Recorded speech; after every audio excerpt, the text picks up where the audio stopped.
Oh, I wasn't muted. Hello.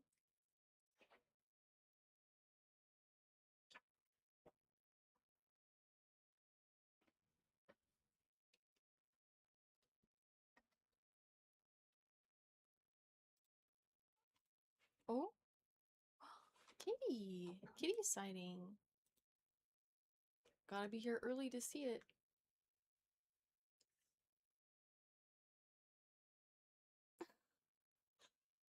Meow. I mean, that's like the objective of the game, isn't it?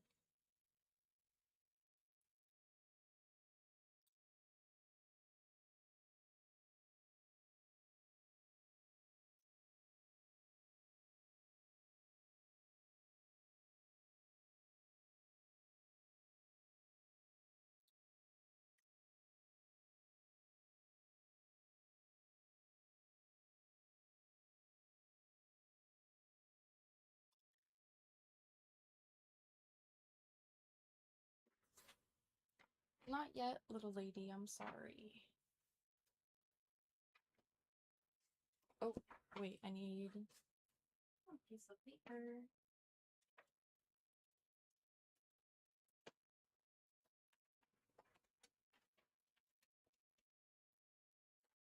And a pencil.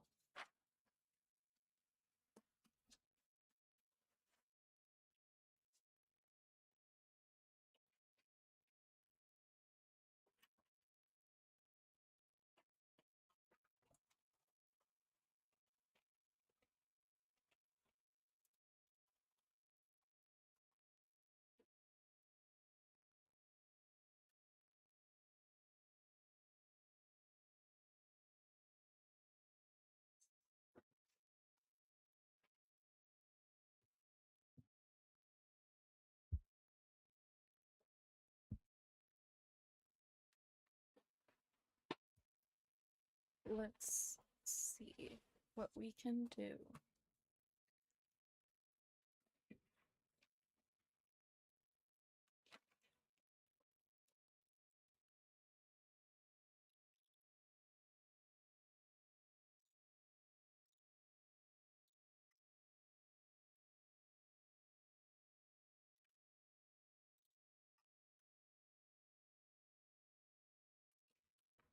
Pika-pee. Hello, Pikachu?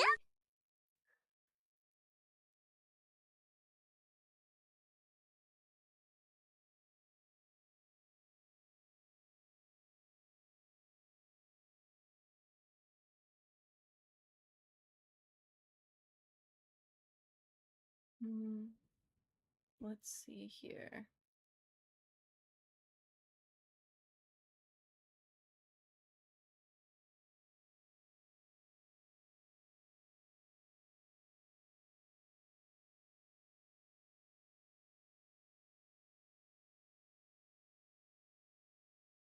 How do I see?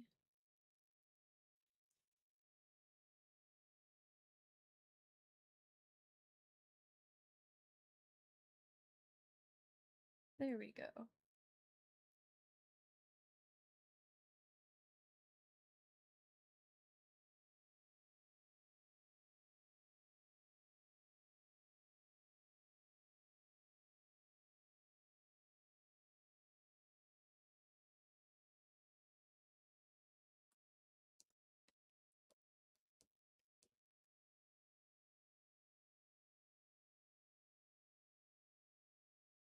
There we go.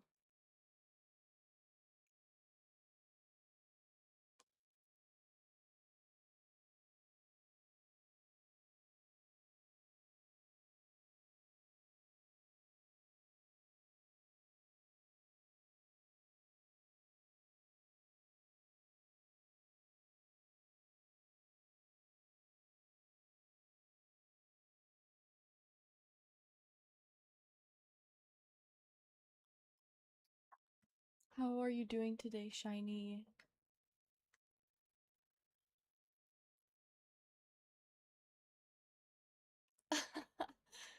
Thank you, Damonix.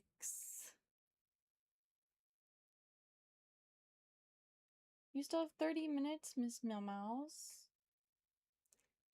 Juniper's looking at me like I'm wasting away.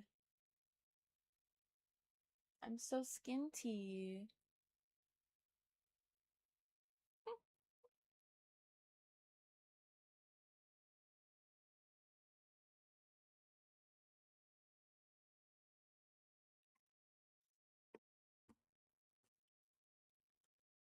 Ah, no, my water.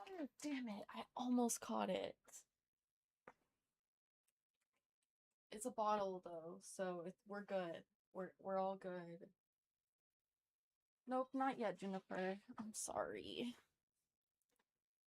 Reaching for my headphones. You got the sads. I'm sorry. I'm doing pretty good today. I'm excited to read some more. I hope that helps you with your sads.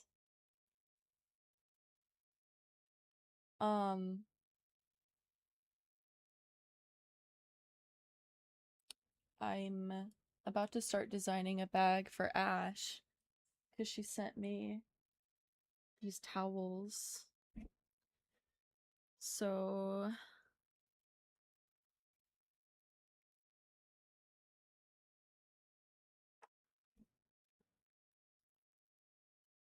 I need to figure out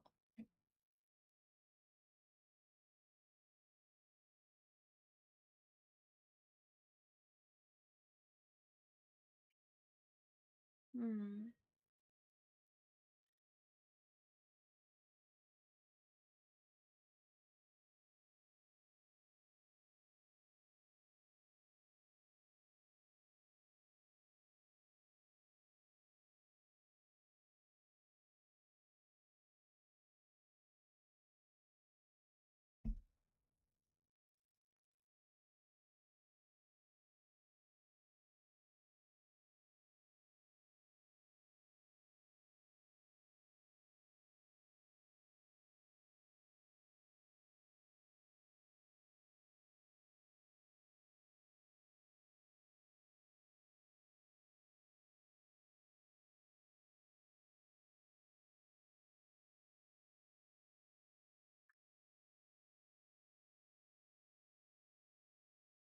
I'm excited about playing Skyrim with y'all.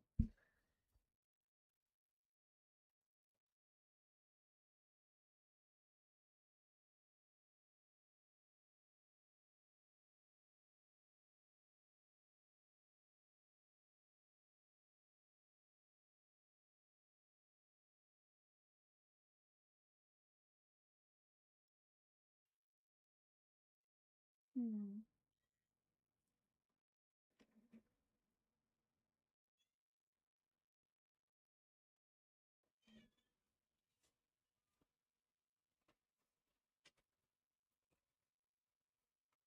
Okay, first things first, we have to draw the we're gonna start reading at noon, but until then I'm gonna try and work on a design for this.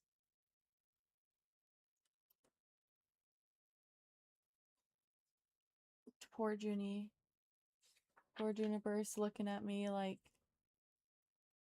you just want me to die, don't you?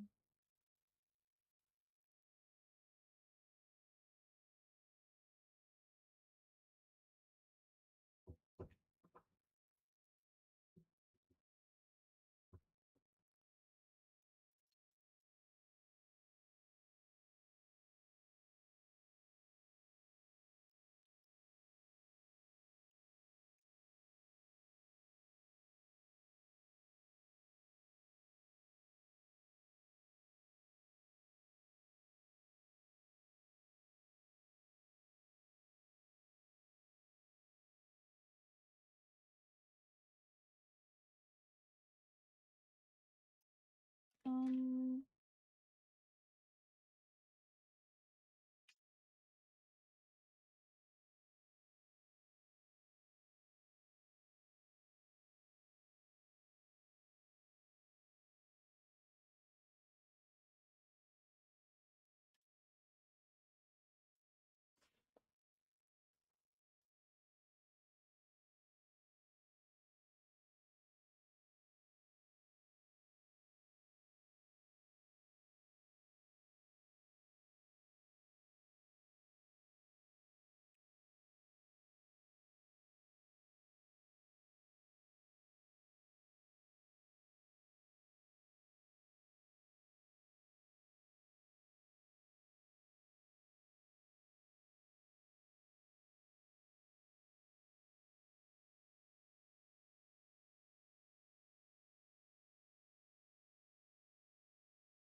didn't make these squares large enough.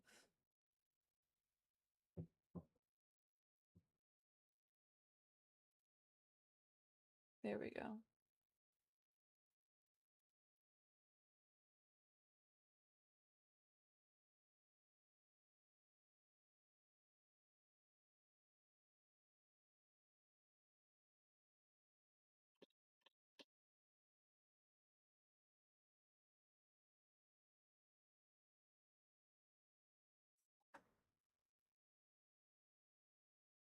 I can't draw like from memory a lot of the time with like Pokemon and stuff.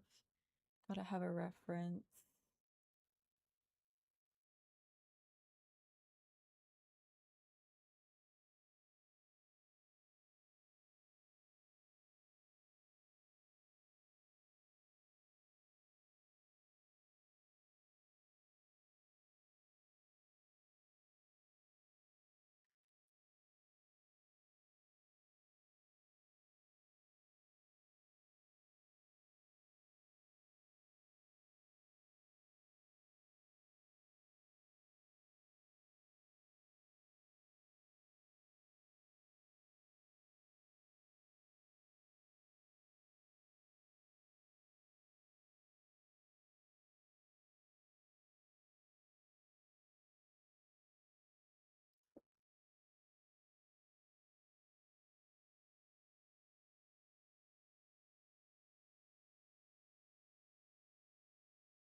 We still got 30 minutes.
What are you reading? I'm gonna be reading Catching Fire,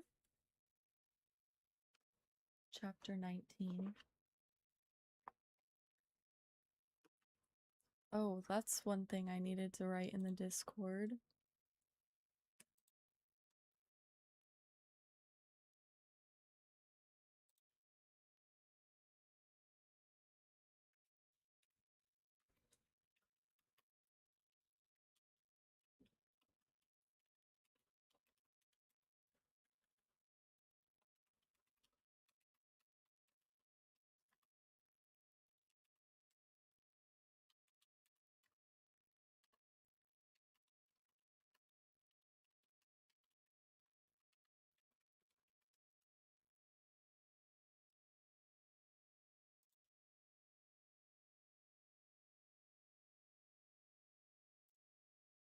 Oops.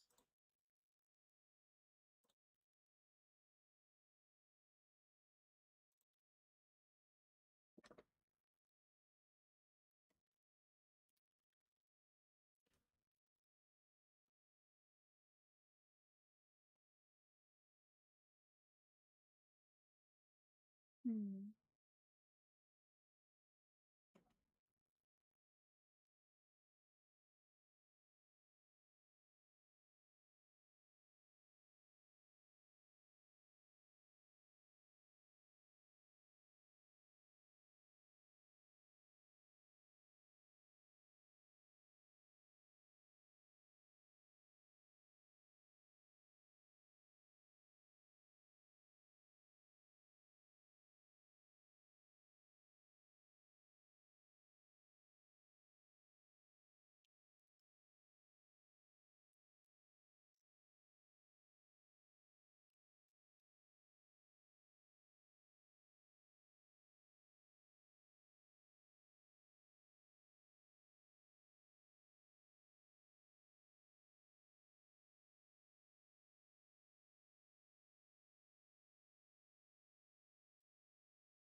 Hmm.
I had to think about like how I want this to lay out.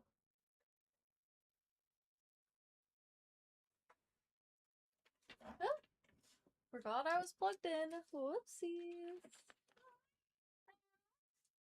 Oh, not yet, little lady.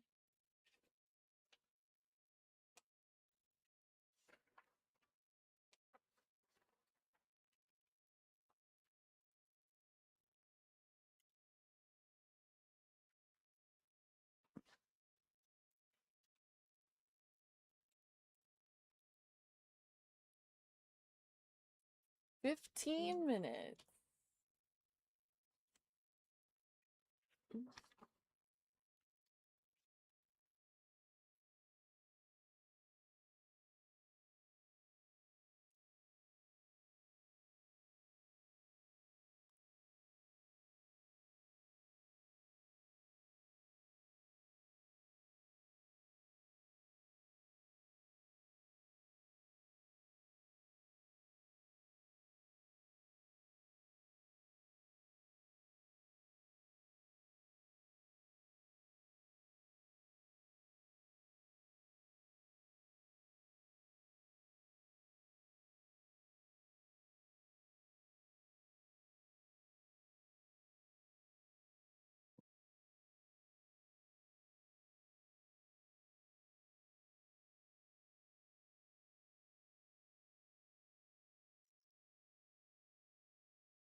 This is supposed to look like Pikachu. It does not look like Pikachu.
This could do with a little cleaning up.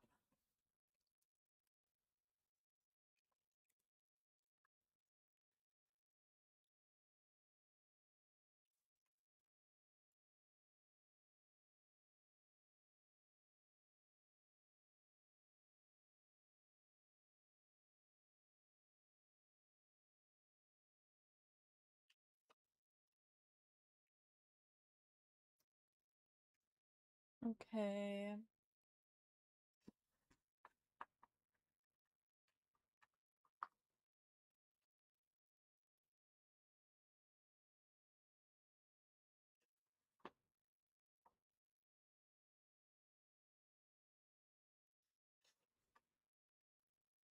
Right. Right. this one though. Okay.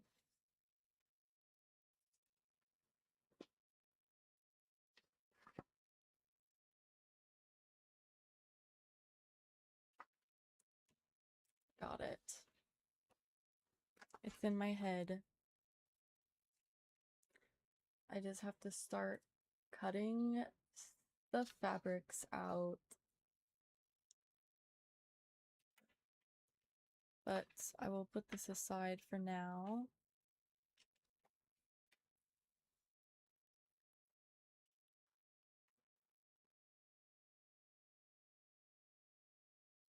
We've got 10 minutes, so we'll start going over the overview in a moment and where we are in the book.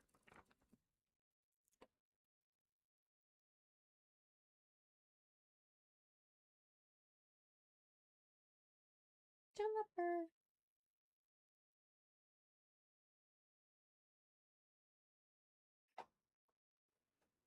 Everyone get nice and cozy, because we're about to read The Hunger Games.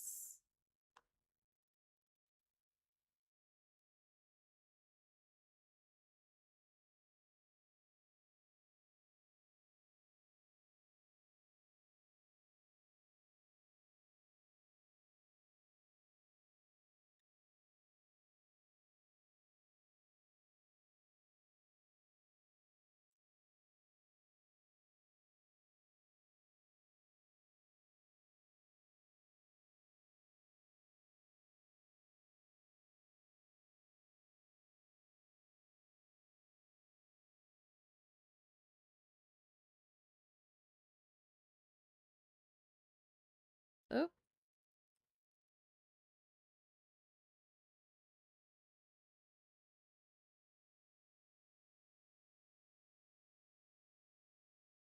There we go.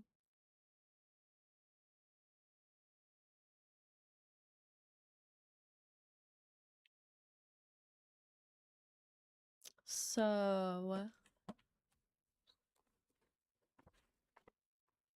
we're now on part 3, The Enemy, chapter 19.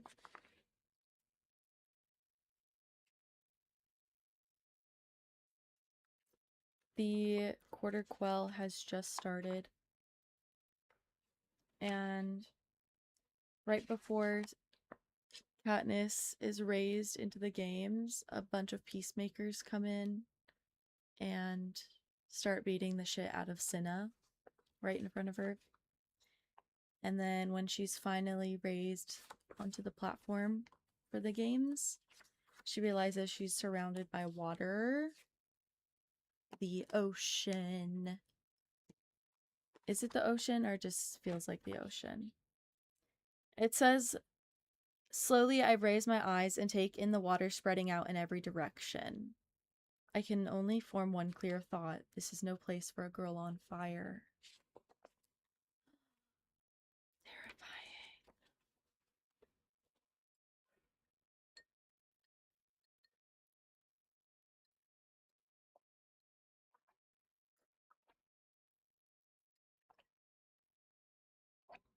All right. I know it's a couple minutes early, but we're going to get started on chapter 19.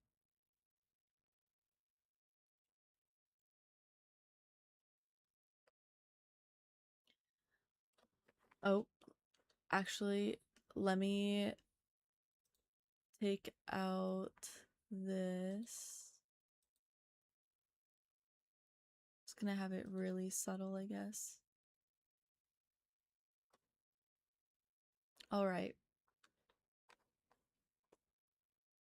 Ladies and gentlemen, let the 75th Hunger Games begin! The voice of Claudius Templesmith, the Hunger Games announcer, hammers my ears. I've less than a minute to get my bearings. Then the gong will sound and the tributes will be free to move off their metal plates. But move where? I can't think straight. The image of Cinna, beaten and bloody, consumes me. Where is he now? What are they doing to him? Torturing him? Killing him? Turning him into an Avox? Obviously, his assault was staged to unhinge me, the same way Darius's presence in my quarters was, and it has unhinged me. All I want to do is collapse on my metal plate, but I can hardly do that after what I just witnessed. I must be strong. I owe it to Cinna, who risked everything by undermining President Snow and turning my bridal silk into mockingjay plumage. And I owe it to the rebels who, emboldened by Cinna's example, might be fighting to bring down the capital at this moment. My refusal to play the games on the capital's terms is to be my last act of rebellion. So I grip my teeth and will myself to be a player. Where are you? I can still make no sense of my surroundings. Where are you? I demand an answer from myself.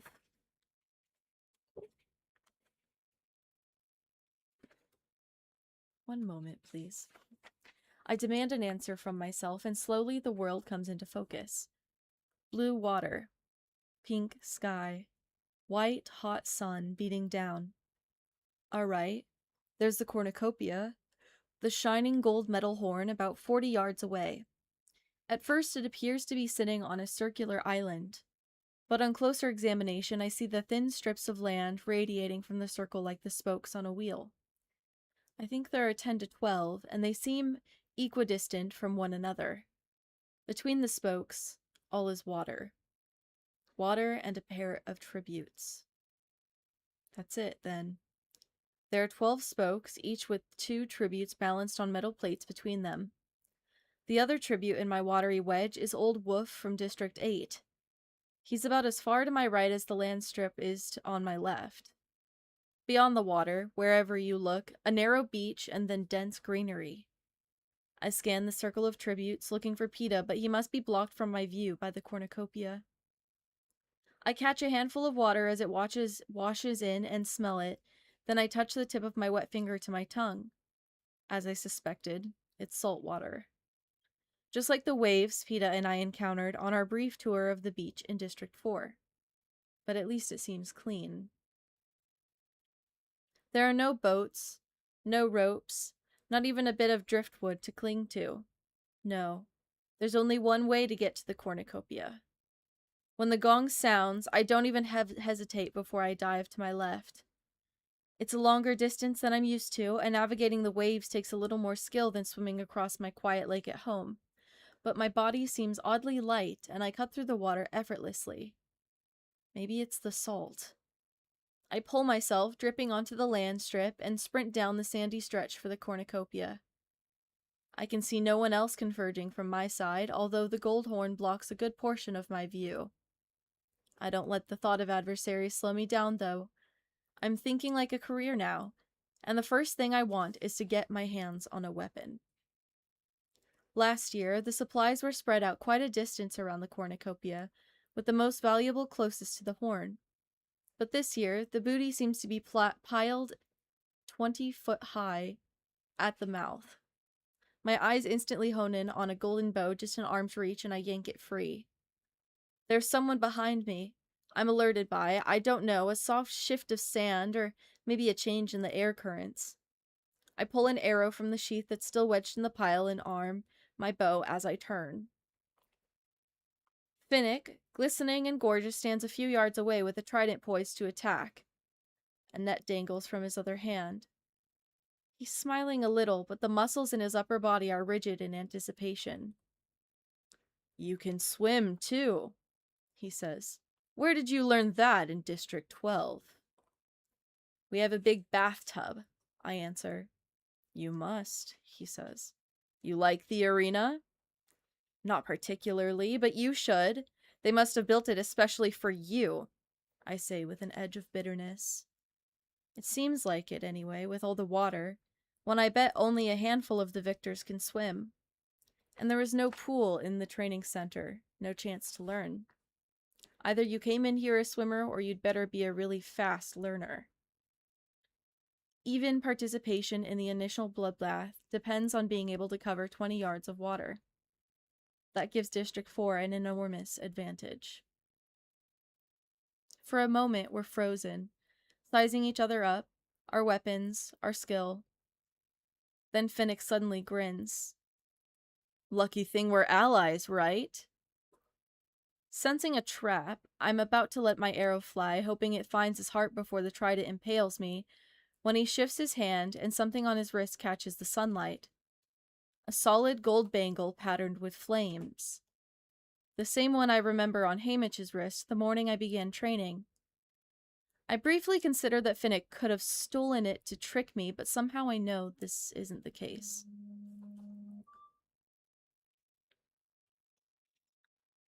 Haymitch gave it to him, as a signal to me.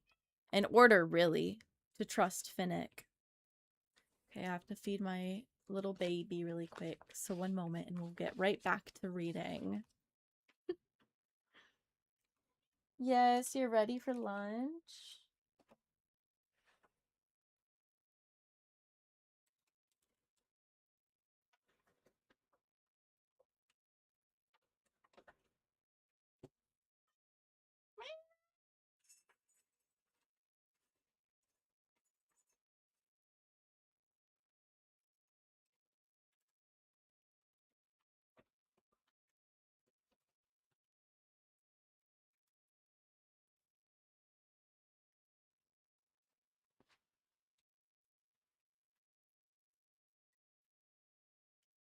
All right.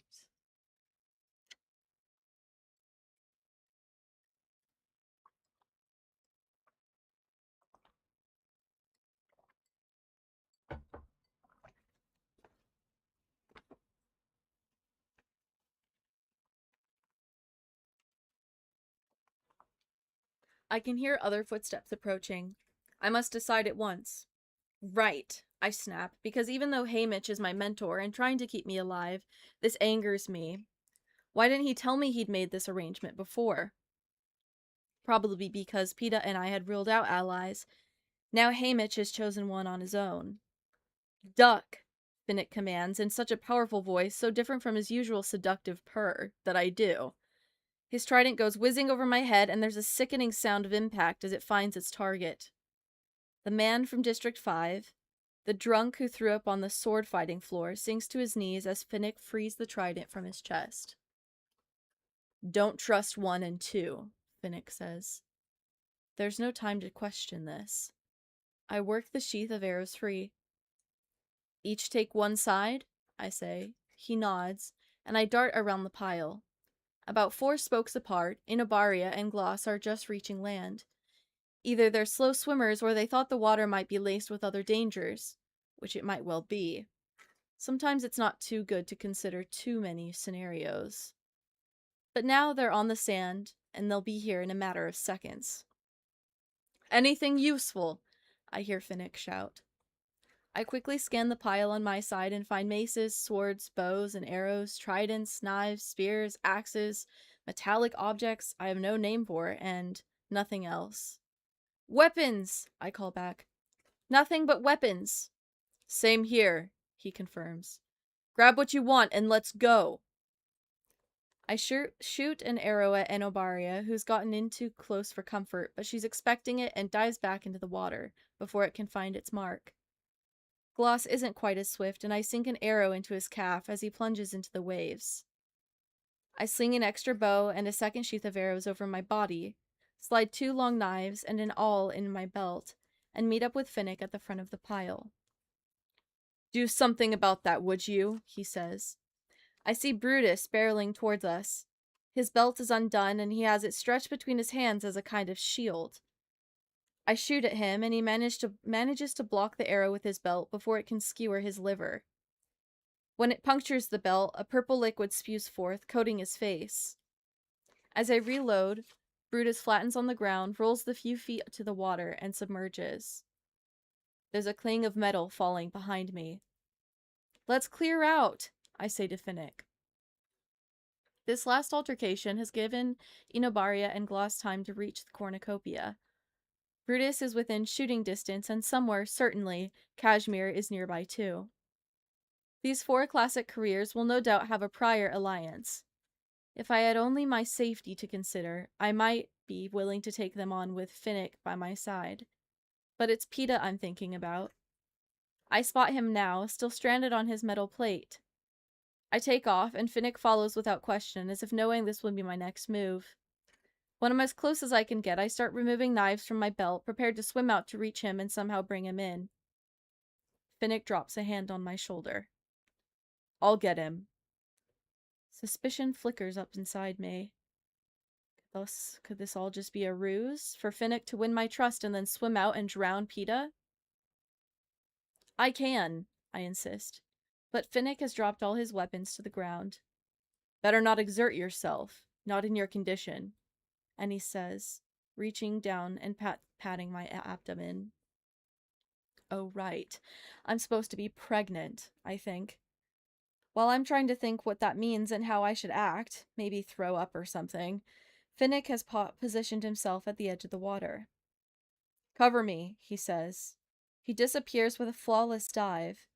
I raise my bow, while warding off any attackers from the cornucopia, but no one seems interested in pursuing us. Sure enough, Gloss, Cashmere, Enobaria, and Brutus have gathered, their pack formed already, picking over the weapons. A quick survey of the rest of the arena shows that most of the tributes are still trapped on their plates. Wait. No, there's someone standing on the spoke to my left, the one opposite Peeta. It's Mags. But she neither heads for the cornucopia nor tries to flee. Instead, she splashes into the water and starts paddling toward me, her gray head bobbing above the waves. Well, she's old, but I guess after 80 years of living in District 4, she can keep afloat. Finnick has reached Peeta now and is towing him back, one arm across his chest while the other propels him through the water with easy strokes. Peeta rides along without resisting. I don't know what Finnick said or did that convinced him to put his life in his hands. Showed him the bangle, maybe. Or just the sight of me waiting might have been enough. When they reach the sand, I help haul Peeta up onto dry land. Hello again, he says and gives me a kiss. We've got allies. Yes, just as Haymitch intended, I answer. Remind me, did we make deals with anyone else? Peeta asks. Only Mags, I think, I say. I nod toward the old woman, doggedly making her way toward us. Well, I can't leave Mags behind, says Finnick. She's one of the few people who actually likes me. I've got no problem with Mags, I say. Especially now that I see the arena. Her fish hooks are probably our best chance of getting a meal. Katniss wanted her on the first day, says Peeta. Katniss has remarkably good judgment, says Finnick. With one hand, he reaches into the water and scoops out Mags like she weighs no more than a puppy. She makes some remark that I think includes the word Bob, then pats her belt. Look, she's right. Someone figured it out. Finnick points to Beetee. He's flailing around in the waves, but managing to keep his head above water. What? I say. The belts. They're flotation devices, says Finnick. I mean, you have to propel yourself, but they'll keep you from drowning. I almost ask Finnick to wait, to get Beetee and Wyrus and take them with us. But Beetee's 3 spokes over, and I can't even see Wyrus. For all I know, Finnick would kill them as quickly as he did the tribute from 5. So instead, I suggest we move on. I hand Peeta a bow, a sheath of arrows, and a knife, keeping the rest for myself. But Mags tugs on my sleeve and babbles on until I've given the all to her. Pleased, she clamps the handle between her gums and reaches her arms up to Finnick. He tosses his net over his shoulder, hoists Mags on top of it, grips his tridents in his free hand, and we run away from the cornucopia. Where the sand ends, woods begins to rise sharply. No, not really woods. At least not the kind I know. Jungle. The foreign, almost obsolete word comes to mind. Something I heard from another Hunger Games or learned from my father. Most of the trees are unfamiliar, with smooth trunks and few branches. The earth is very black and spongy underfoot, often obscured by tangles of vines with colorful blossoms. While the sun's hot and bright, the air's warm and heavy with moisture, and I get the feeling I will never really be dry here. The thin blue fabric of my jumpsuit lets the seawater evaporate easily, but it's already begun to cling to me with sweat. Peeta takes the lead, cutting through the patches of dense vegetation with his long knife. I make Finnick go second because even though he's the most powerful, he's got his hands full with mags. Besides, while he's a whiz with that trident, it's a weapon less suited to the jungle than my arrows. It doesn't take long between the steep incline and the heat to become short of breath. Peeta and I have been training intensely, though, and Finnick's such an amazing physical specimen that even with mags over his shoulder, we climb rapidly for about a mile before he requests a rest. And then I think it's more for Mag's sake than his own. The foliage has hidden the wheel from sight, so I scale a tree with rubbery limbs to get a better view, and then wish that I hadn't. Around the cornucopia, the ground appears to be bleeding. The water has purple stains. Bodies lie on the ground and float in the sea, but at this distance, with everyone dressed exactly the same, I can't tell who lives or dies. All I can tell is that some of the tiny blue figures still battle. Well, what did I think? That the victor's chain of locked hands last night would result in some sort of universal truce in the arena? No, I never believed that. But I guess I had hoped people might show some... restraint? Reluctance, at least? Before they jumped right into massacre mode. And you all knew each other, I think. You acted like friends. I have only one real friend in here, and he isn't from District 4. I let the slight, soupy breeze cool my cheeks while I come to a decision. Despite the bangle, I should just get it over with and shoot Finnick. There's really no future in this alliance, and he's too dangerous to let go. Now, when we have this tentative trust, may be my only chance to kill him. I could easily shoot him in the back as we walk. It's despicable, of course, but will it be any more despicable if I wait? Know him better? Owe him more? No, this is the time. I take one last look at the battling figures, the bloody ground, to harden my resolve and then slide to the ground. But when I land, I find Finnick's kept pace with my thoughts, as if he knows what I've seen and how it will affect me. He has one of his tridents raised in casually defensive position. What's going on down there, Katniss? Have they all joined hands, taken a vow of non-violence, tossed the weapons in the sea in defiance of the capital? Asks Finnick. No, I say. No, Finnick repeats. Because whatever happened in the past is in the past, and no one in this arena was a victor by chance. He eyes Peeta for a moment. Except maybe Peeta. Finnick knows then what Haymitch and I know about Peeta, being truly deep down better than the rest of us. Finnick took out that tribute from 5 without blinking an eye, and how long did I take to turn deadly? I shot to kill when I targeted Inobaria and Gloss and Brutus. Peeta would at least have attempted negotiations first, seen if some wider alliance was possible. But to what end? Finnick's right. I'm right. The people in this arena weren't crowned for their compassion. I hold his gaze, weighing his speed against my own. The time it will take to send an arrow through his brain versus the time his trident will reach my body.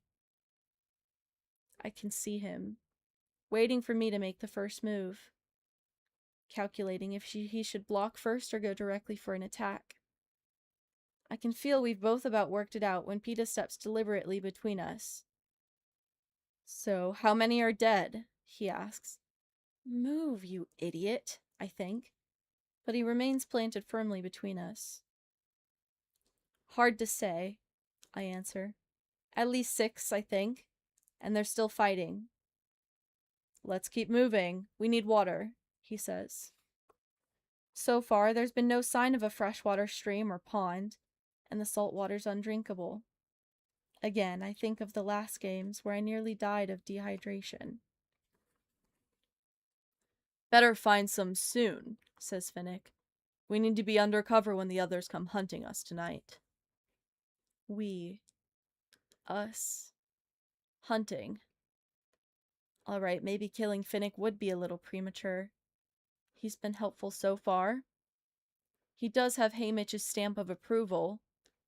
And who knows what the night will hold. If worst comes to worst, I can always kill him in his sleep. So I let the moment pass, and so does Finnick. The absence of water intensifies my thirst. I keep a sharp eye out as we continue our trek upward, but with no luck. After about another mile, I can see an end to the tree line and assume we're reaching the crest of the hill. Maybe we'll have better luck on the other side. Find a spring or something? But there is no other side. I know this before anyone else, even though I am farthest from the top.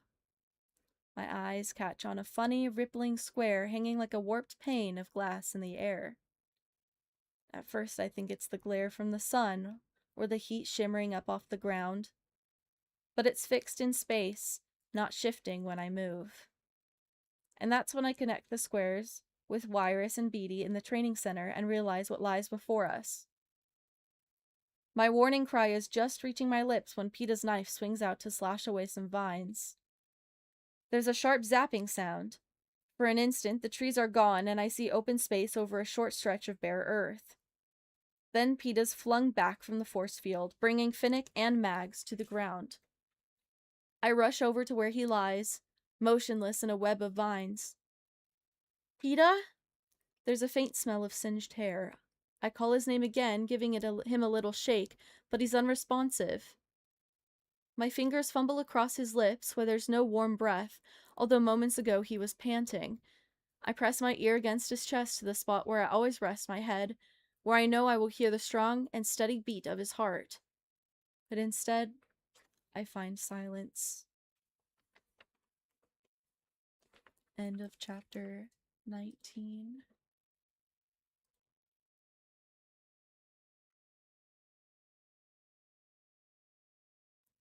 Well, you should definitely eat some food at least, Ember.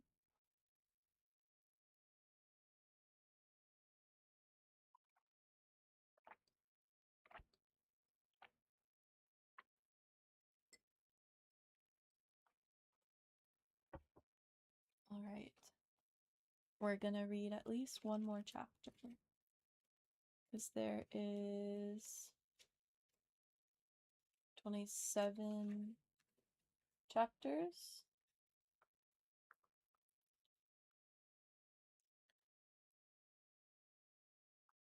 Okay. Chapter 20. Oh.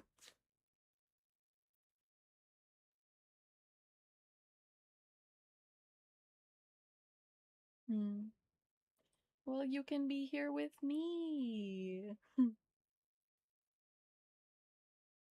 Is there anything you need to clean? If you're itching to do something.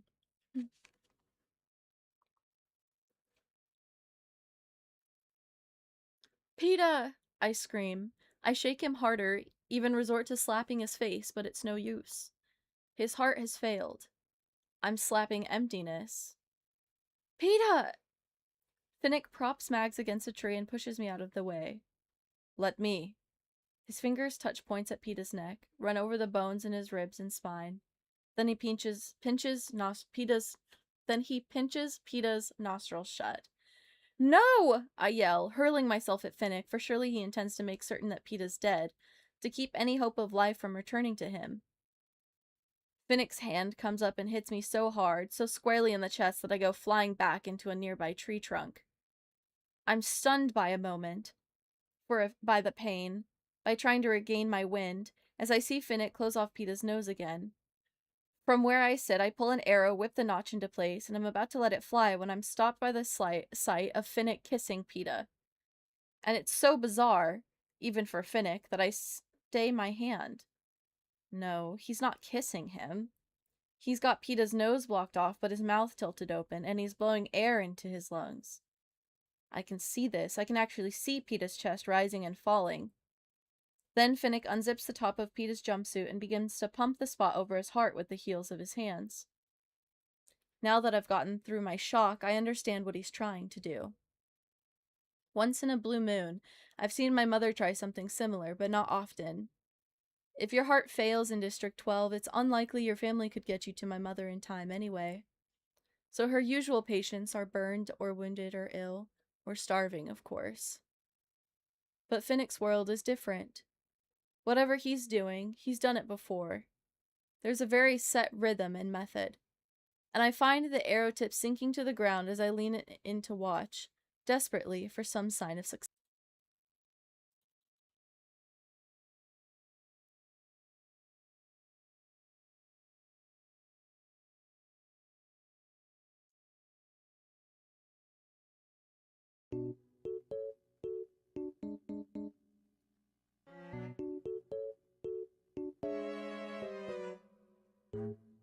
Hold on.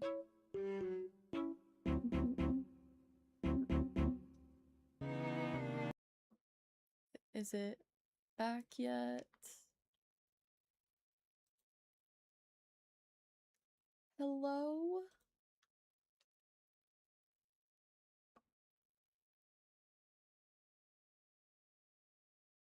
I think it's good now. Okay. Hopefully everyone's back. Good over here. Okay. Alright. Right. I need to reload this. Hello there. Different. Whatever he's doing, he's done it before. There's a very set rhythm and method. And I find the arrow tip sinking to the ground as I lean in to watch, desperately for some sign of success. Agonizing minutes drag past as my hopes diminish. Around the time that I'm deciding it's too late, that Peeta's dead, moved on, unreachable forever, he gives a small cough, and Finnick sits back. I leave my weapons in the dirt as I fling myself at him. Peeta? I say softly. I brush the damp blonde strands of hair back from his forehead, finding the pulse drumming against my fingers at his neck. His lashes flutter open and his eyes meet mine. Careful, he says weakly. There's a force field up ahead. I laugh, but there are tears running down my cheeks. Must be a lot stronger than the one on the training roof, he says. I'm all right, though, just a little shaken. You were dead! Your heart stopped, I burst out, before really considering if this is a good idea. I clap my hand over my mouth because I'm starting to make those awful choking sounds that happen when I sob. Well, it seems to be working now, he says. It's all right, Katniss. I nod my head, but the sounds aren't stopping. Katniss? Now Peeta's worried about me, which adds to the insanity of it all. It's okay, it's just her hormones, says Finnick, from the baby. I look up and see him, sitting back on his knees, but still panting a bit from the climb, and the heat, and the effort of bringing Peeta back from the dead. No, it's not, I get out, but I'm cut off by an even more hysterical sound. A hysterical round of sobbing that seems only to confirm what Finnick said about the baby. He meets my eyes, and I glare at him through my tears. It's stupid, I know, that his efforts make me so vexed. All I wanted was to keep Peeta alive, and I couldn't, and Finnick could, and I should be nothing but grateful, and I am, but I'm also furious because it means that I will never stop owing Finnick Odair. Ever. So how can I kill him in his sleep? I expect to see a smug or sarcastic expression on his face, but his look is strangely quizzical.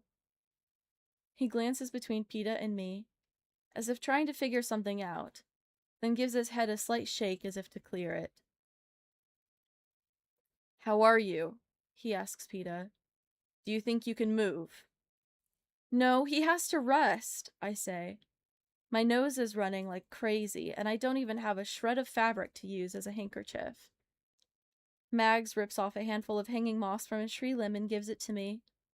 I'm too much of a mess to even question it. I blow my nose loudly and mop the tears off my face. It's nice, the moss. Absorbent and surprisingly soft. I notice a gleam of gold on Peeta's chest. I reach out and retrieve the disc that hangs from a chain around his neck. My Mockingjay has been engraved on it, Is this your token? I ask. Yes. Do you mind that I used your Mockingjay? I wanted us to match, he says. No, of course I don't mind. I force a smile. Peeta showing up in the arena wearing a Mockingjay is both a blessing and a curse. On the one hand, it should give a boost to the rebels in the district. On the other, it's hard to imagine President Snow will overlook it, and that makes the job of keeping Peeta alive harder. So, do you want to make camp here then? Finnick asks. I don't think that's an option, Peeta answers. Staying here, with no water, no protection, I feel all right, really, if we could just go slowly. Slowly would be better than not at all. Finnick helps Peeta to his feet while I pull myself together.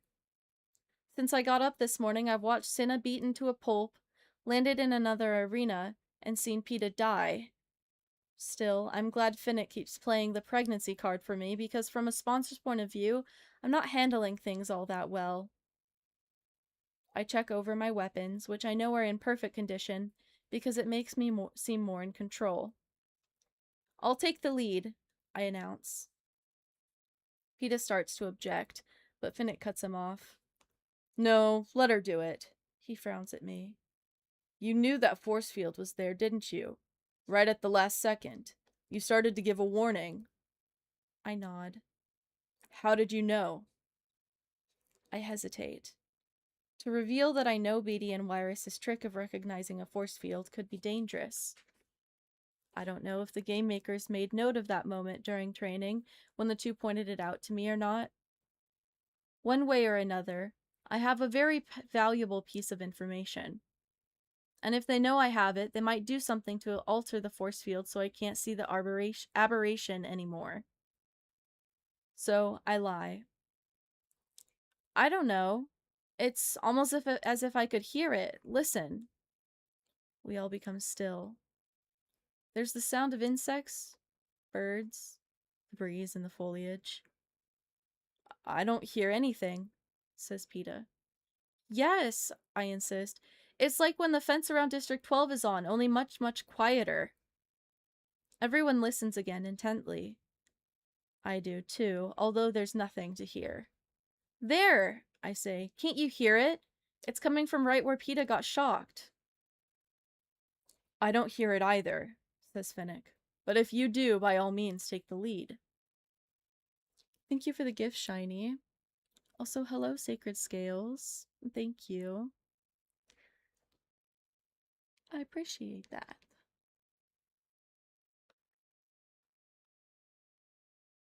I decide to play this for all it's worth. That's weird, I say. I turn my head from side to side as if puzzled. I can only hear it out of my left ear. The ones the doctors reconstructed? Asks Peeta. Yeah, I say, and then I give a shrug. Maybe they did a better job than they thought. You know, sometimes I do hear funny things on that side. Things you wouldn't ordinarily think have a sound, like insect wings, or snow hitting the ground. Perfect. Now all the attention will turn to the surgeons who fixed my deaf ear after the games last year, and they'll have to explain why I can hear like a bat. You, says Mags, nudging me forward. So I take the lead. Since we're to be moving slowly, Mags prefers to walk with the aid of a branch Finnick quickly fashions into a cane for her. He makes a staff for Peeta as well, which is good because despite his protestations, I think all Peeta really wants to do is lie down. Finnick brings up the rear, so at least someone alert has our backs. I walk with the force field on my left because that's supposed to be the side with my superhuman ear. But since that's all made up, I cut down a branch of hard nuts that hangs like grapes from a nearby tree and toss them ahead of me as I go. It's good I do too, because I have a feeling I'm missing the patches that indicate the force field more often than I'm spotting them. Whenever a nut hits the force field, there's a puff of smoke before the nut lands, blackened and with a cracked shell on the ground at my feet. After a few minutes, I become aware of a smacking sound behind me, and turn to see Mags peeling the shell off of one of the nuts and popping it in her already full mouth. Mags, I cry. Spit that out, it could be poisonous. She mumbles something and ignores me, licking her lips with apparent relish. I look to Finnick for help, but he just laughs. I guess we'll find out, he says. I go forward, wondering about Finnick, who saves old Mags but will let her eat strange nuts, who Haymitch has stamped with his seal of approval, who brought Peeta back from the dead. Why didn't he just let him die? He would have been blameless. I never would have guessed it was in his power to revive him. Why could he possibly have wanted to save Peeta? And why was he so determined to team up with me? Willing to kill me too, if it comes to that, but leaving the choice of if we fight to me. I keep walking, tossing my nuts, sometimes catching a glimpse of the force field, trying to press to the left to find a spot where we can break through, get away from the cornucopia, and hopefully find water. But after another hour or so of this, I realize it's futile. We're not making any progress to the left. In fact, the force field seems to be herding us along a curved path. I stop and look back at Mags's limping form, the sheen of sweat on Peeta's face. Let's take a break, I say. I need to get another look from above. The tree I choose seems to jut higher into the air than the others. I make my way up the twisting boughs, staying as close to the trunk as possible. No telling how easily these rubbery branches will snap. Still, I climb beyond the good sense because there's something I have to see. As I cling to a stretch of trunk no wider than a sapling, swaying back and forth in the humid breeze, my suspicions are confirmed. There's a reason we can't turn to the left. We'll never be able to. From this precarious vantage point, I can see the shape of the whole arena for the first time. A perfect circle, with a perfect wheel in the middle. The sky above the circumference of the jungle is tinged a uniform pink, and I think I can make out one or two of those wavy squares, chinks in the armor, Wyrus and Beatty called them, because they reveal what was meant to be hidden, and are therefore a weakness. Just to make absolutely sure, I shoot an arrow into the empty space above the tree line. There's a spurt of light, a flash of real blue sky, and the arrow's thrown back into the jungle. I climb down to give the others the bad news. The force field has us trapped in a circle, a dome really. I don't know how high it goes. There's the cornucopia, the sea, and then the jungle all around. Very exact, very symmetrical, and not very large, I say. Did you see any water? Asks Finnick. Only the salt water where we started the games, I say. There must be some other source, says Peeta, frowning, or we'll all be dead in a matter of days. Well, the foliage is thick. Maybe there are ponds or springs somewhere, I say doubtfully. I instinctively feel the capital might want these unpopular games over as soon as possible. Plutarch Heavensbee might have already been given orders to knock us off. At any rate, there's no point in trying to find out what's over the edge of this hill, because the answer is nothing.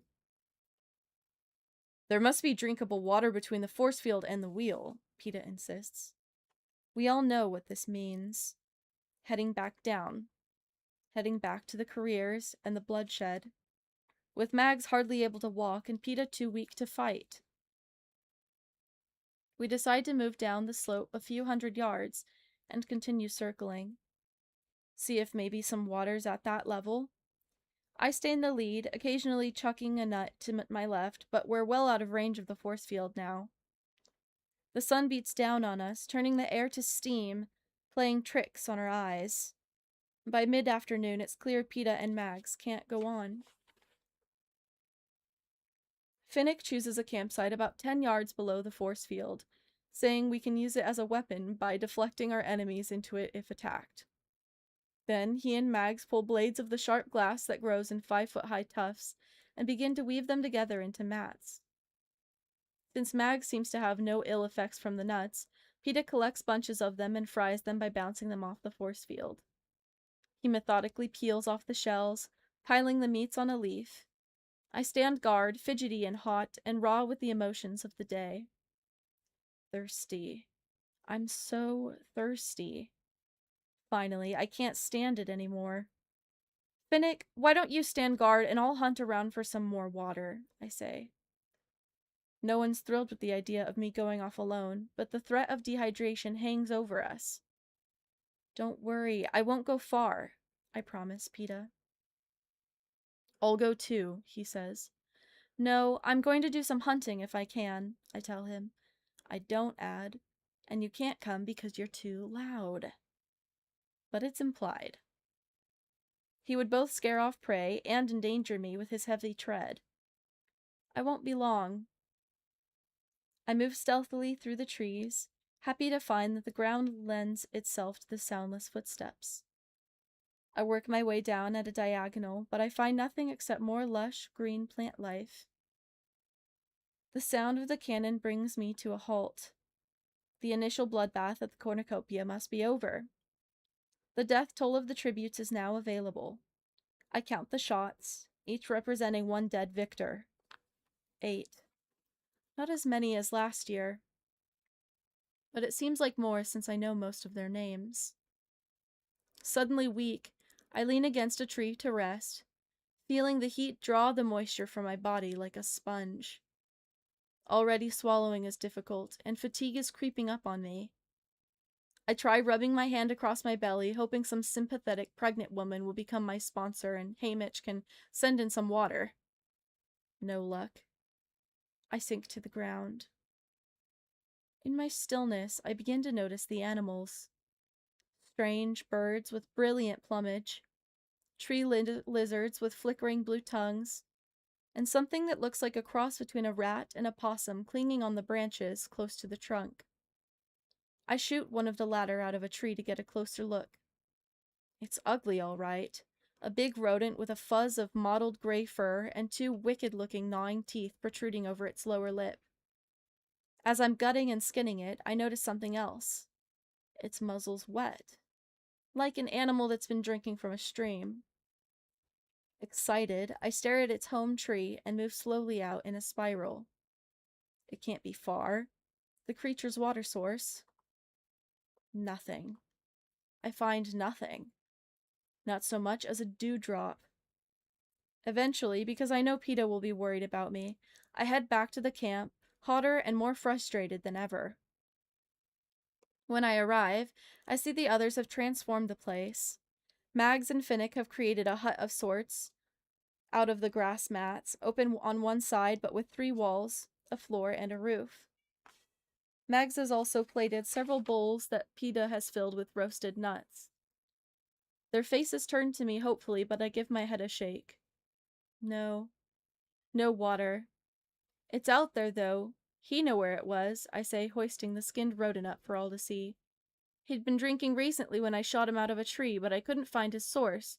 I swear I covered every inch of ground in a 30-yard radius. Hi, Sentient. Can we eat him? Peeta asks. I don't know for sure, but his meat doesn't look that different from a squirrel's. He ought to be cooked.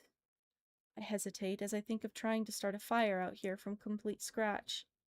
Even if I succeed, there's the smoke to think about. We're all so close together in this arena, there's no chance of hiding it. Peeta has another idea. He takes a cube of rodent meat, skewers it on the tip of a pointed stick, and lets it fall into the force field. There's a sharp sizzle, and the stick flies back. The chunk of meat is blackened on the outside, but well cooked inside. We give him a round of applause, then quickly stop, remembering where we are. The white sun sinks into the rosy sky as we gather in the hut. I'm still leery about the nuts, but Finnick says Mags recognized them from in other games. I didn't bother spending time at the edible plants station in training because it was so effortless for me last year. Now I wish I had. For surely there would have been some of the unfamiliar plants surrounding me, and I might have guessed a bit more about where I was headed. Mag seems fine, though, and she's been eating the nuts for hours. So I pick one up, and I take a small bite. It has a mild, slightly sweet flavor that reminds me of a chestnut, and I decide it's all right. The rodent's strong and gamey, but surprisingly juicy. Really, it's not a bad meal for our first night in the arena, if only we had something to wash it down with. Finnick asks a lot of questions about the rodent, which we decide to call a tree rat. How high was it? How long did I watch it before I shot it? What was it doing? I don't remember it doing much of anything. Snuffling around for insects or something. I'm dreading the night. At least the tightly woven grass offers some protection from whatever slinks across the jungle floor after hours. But a short time before the sun slips below the horizon, a pale white moon rises, making things just visible enough. Our conversation trails off because we know what's coming. We position ourselves in a line at the mouth of the hut, and Peta slips his hand into mine. The sky brightens when the seal of the capital appears as if floating in space. I listen to the strain of the anthem and I think, it will be harder for Finnick and Mags. But it turns out to be plenty hard for me as well. Seeing the faces of the 8 dead victors projected into the sky. The man from District 5, the one Finnick took out with his trident, is the first to appear. That means that all the tributes in 1 through 4 are alive. The 4 careers, Beatty and Wirus, and of course, Mags and Finnick. The man from District 5 is followed by the male morphling from 6, Cecilia and Wolf from 8, both from 9, the women from 10, and Cedar from 11. The capital seal is back, with a final bit of music, and then the sky goes dark except for the moon. No one speaks. I can't pretend I knew any of them well. But I'm thinking of those 3 kids hanging on to Cecilia when they took her away. Cedar's kindness to me at our meeting. Even the thought of the glazed-eyed morphling painting my cheeks with yellow flowers giving me a pang. All dead. All gone. I don't know how long we might have sat there if it weren't for the arrival of the silver parachute, which glides down through the foliage to land before us. No one reaches for it. Who is it, do you think? I finally say. No telling, says Finnick. Why don't we let Peta claim it since he died today? Peta unties the cord and flattens out the circle of silk. On the parachute sits a small metal object that I can't place. What is it? I ask. No one knows. We pass it from hand to hand, taking turns examining it. It's a hollow metal tube, tapered slightly at one end. On the other end, a small lip curves downward. It's vaguely familiar. A part that could have fallen off a bicycle, a curtain rod, anything really.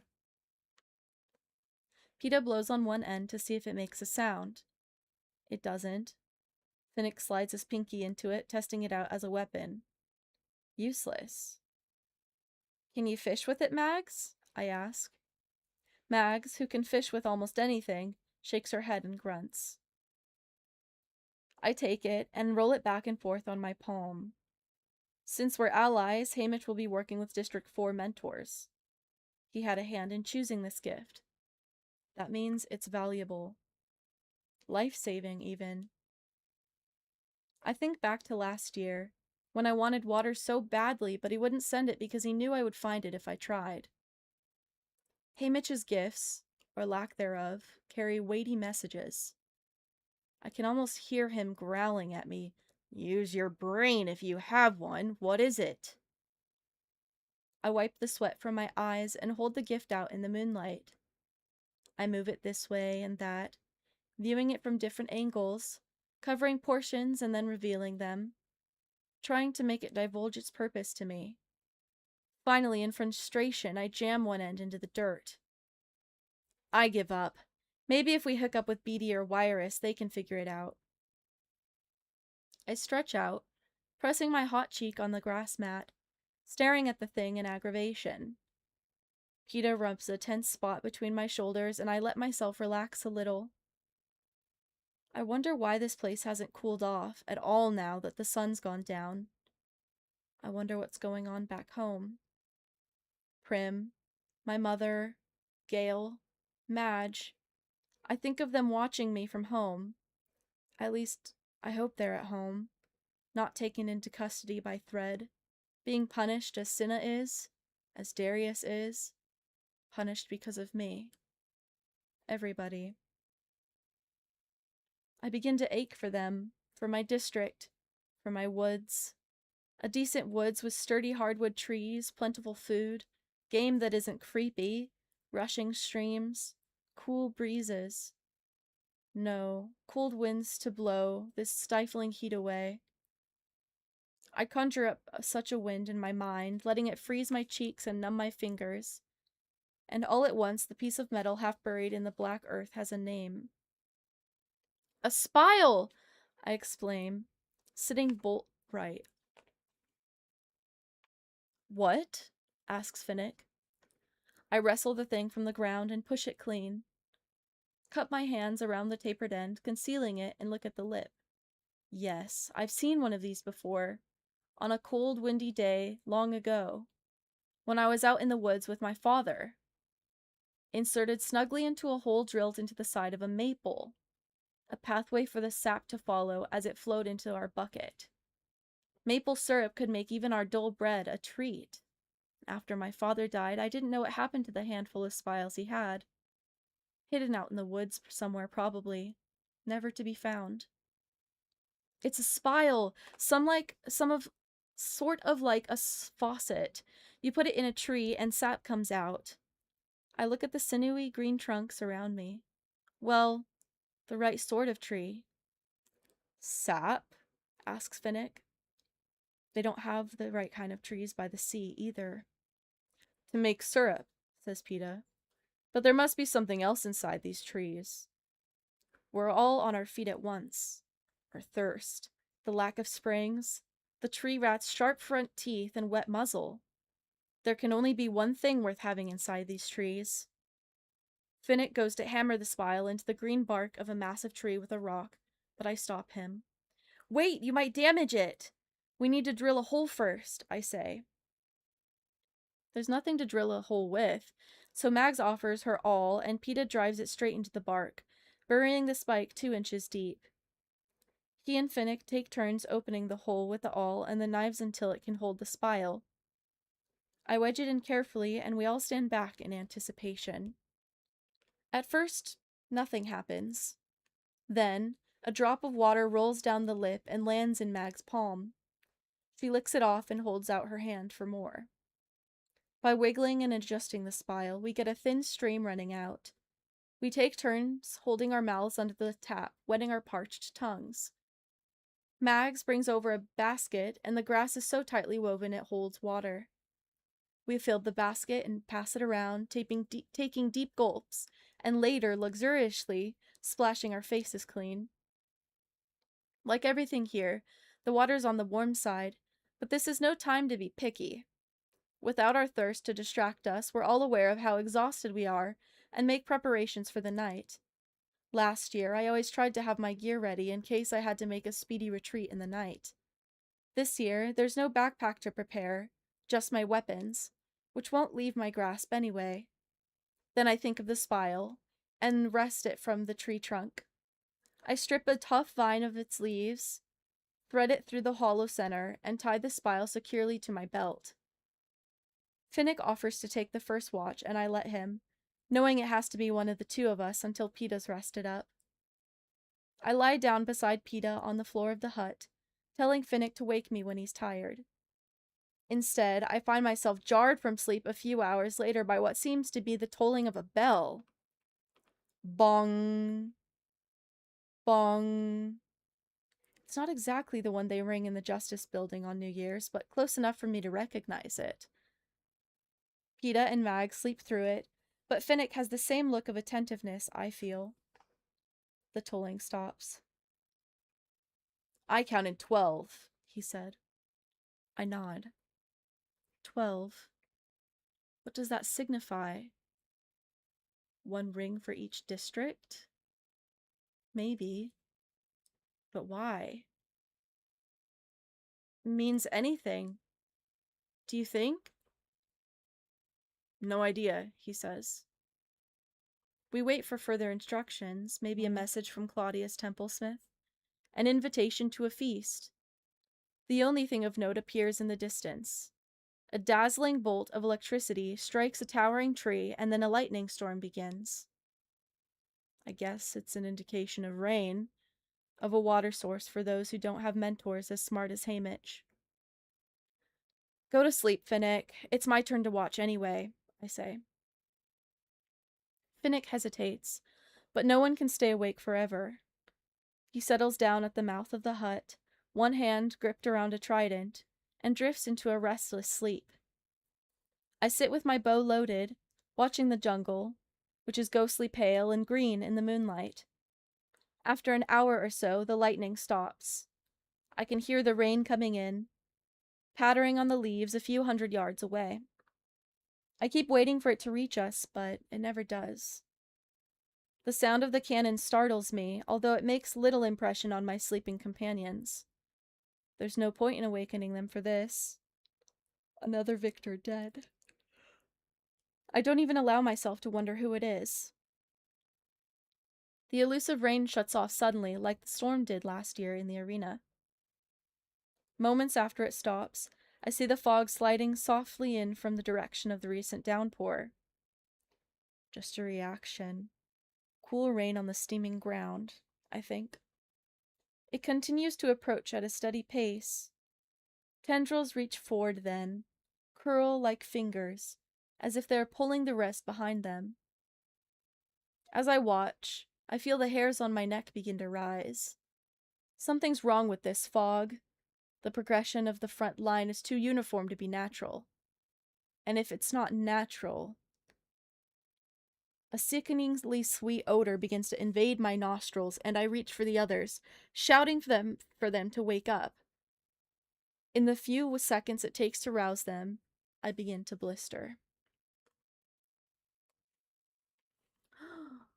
End of chapter 20.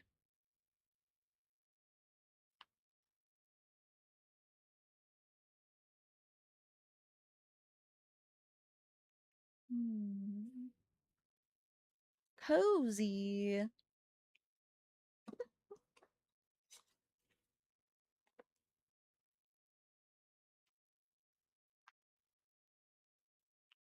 Frankie, hello. Have you been lurking or did you just get here?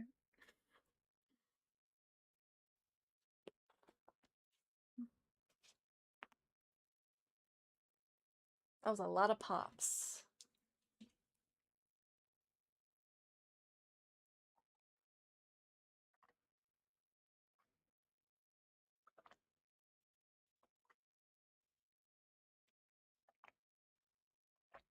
Been lurking for 15 minutes. Nice. How's your day going?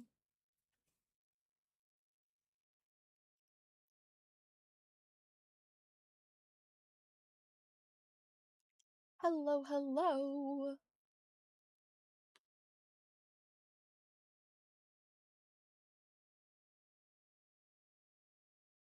Laundry and cleaning house. Nice.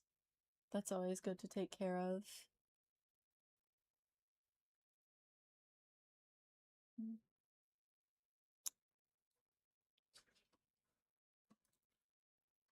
Should I read another chapter? Or should we only do 2 chapters? Because now we just have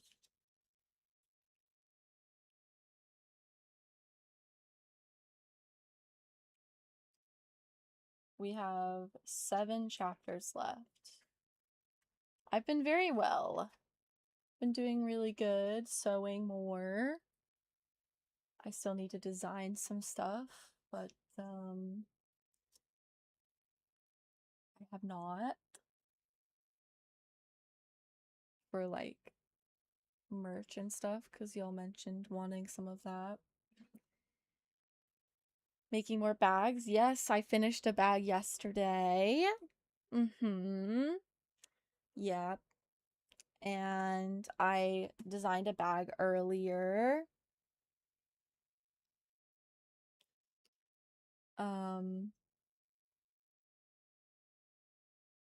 Yeah, I finished that yesterday, designed another one today, and I honestly was surprised how many people were watching my sewing streams. Like there's like at least 10 people that are watching, and that just is wild to me. Y'all just sitting watching me sew.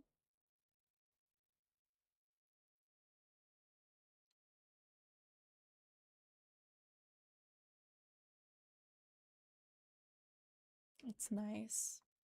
It's fun. I started embroidering. Yes, I have been getting a little more productive. Um, I'm learning how to embroider. I'm definitely not good at it yet, but we're getting there.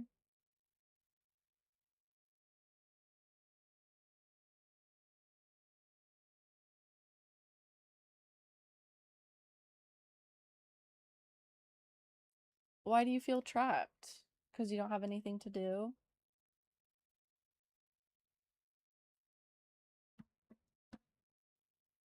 Can I see the results? Yeah. Hold on.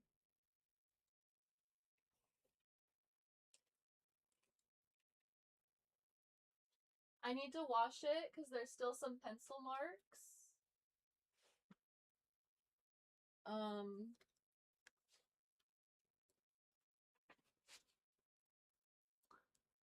we made another big tote. And it says, "Save the nature we have left." I did that embroidery. And then here's the other side. No pocket. But this side has two pockets. It's got the little green pocket and the blue. I like that plant print. Me too. And then the inside is blue. And I did really well with this one. Except for the embroidery, it's like, it's not the best, but it's only my second attempt at embroidery ever in my life. So, um, yeah. But that's my handwriting, I guess.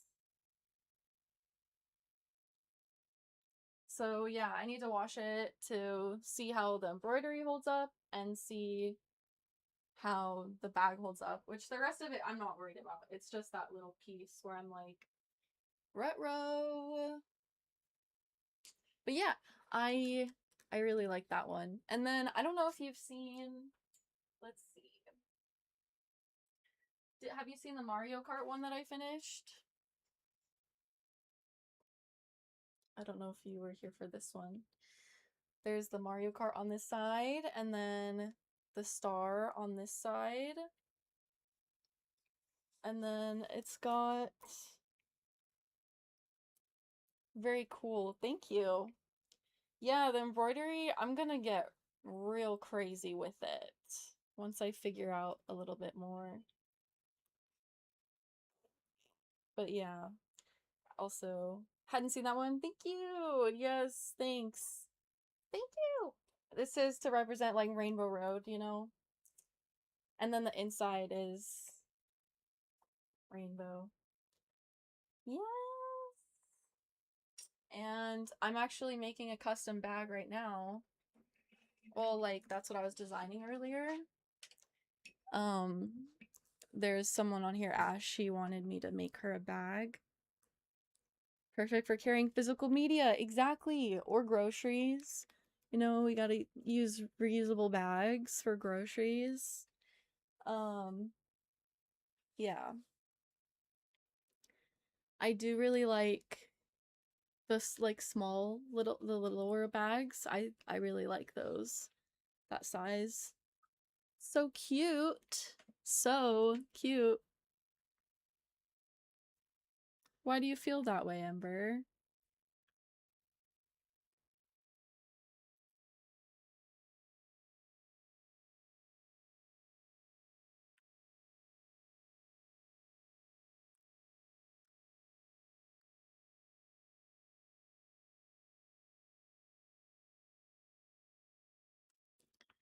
Um,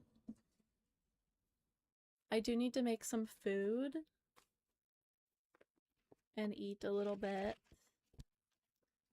I don't know. Let's see. If I read, that would leave 6.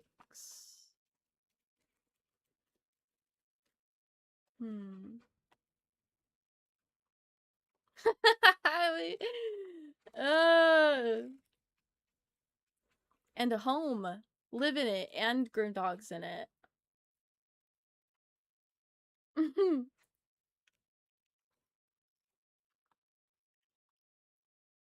I definitely get that, Ember. Or a home, yes. But the dog grooming, yes. That would be awesome. How much was it? Drive it up here. No. I'm kidding. I've got, like, not much to my name.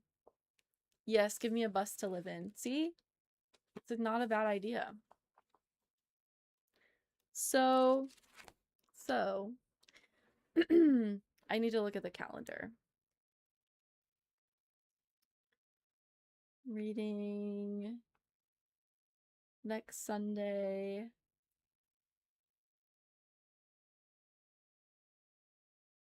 One second.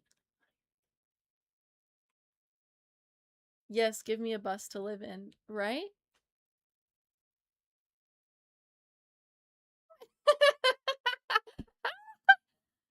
That would make my day. That would make my birthday. That would be pretty cool.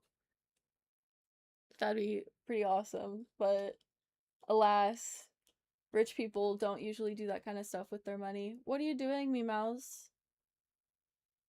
Ma'am. If you knock that shelf over, I'm gonna be real upset with you. Me mouse. Get down. Get down. Thank you. She's trying to test me.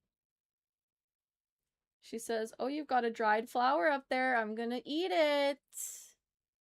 No, you're not, young lady. That's mine. I also understand that, Ember. It's very hard to deal with. Meow. Oh. Perfect timing.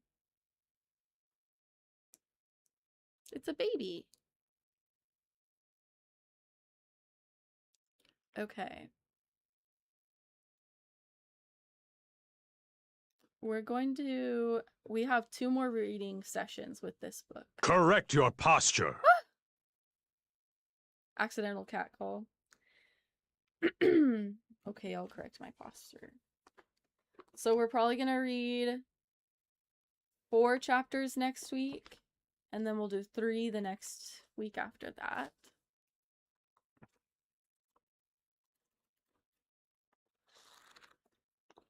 Should I do more reading corners throughout the week, or do y'all like them just once a week?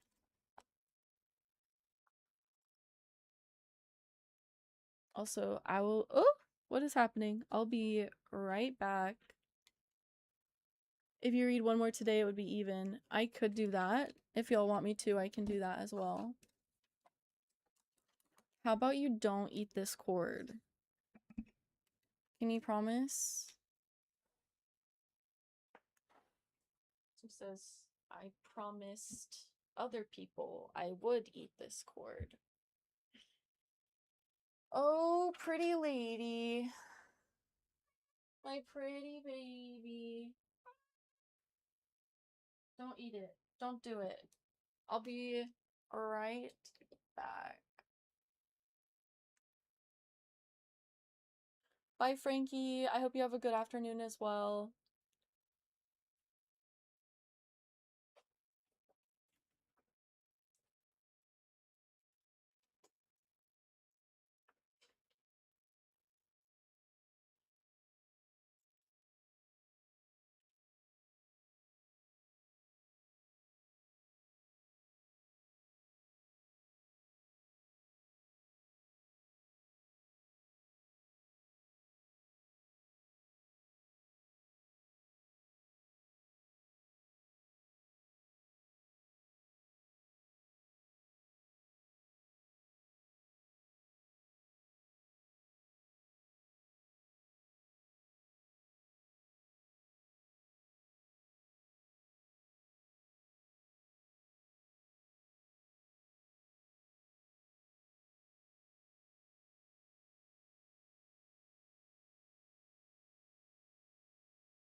nature.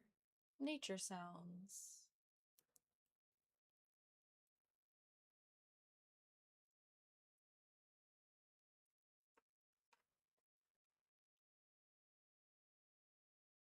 I am working on sewing covers for these boots. So that's what I'm gonna work on next. While I'm eating my food.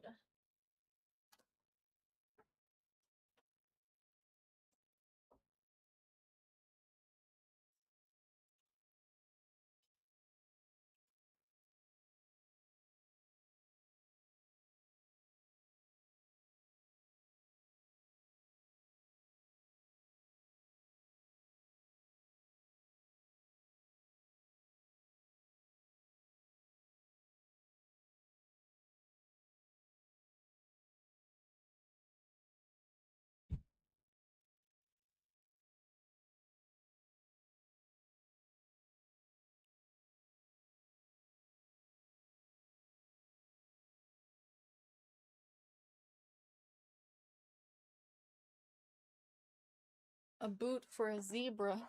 I guess.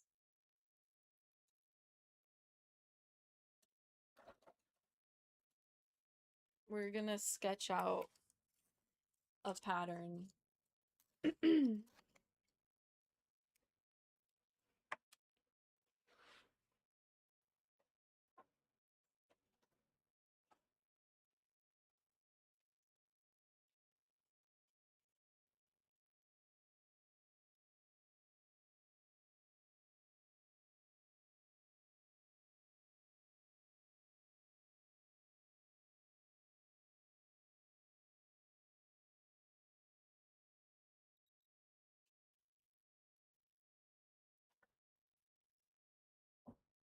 Juniper. I was literally like late at night last night, just sitting up thinking about how I was gonna make covers for these boots. Like this and like that, yeah. They're pretty neat, huh? Pretty neat shoes.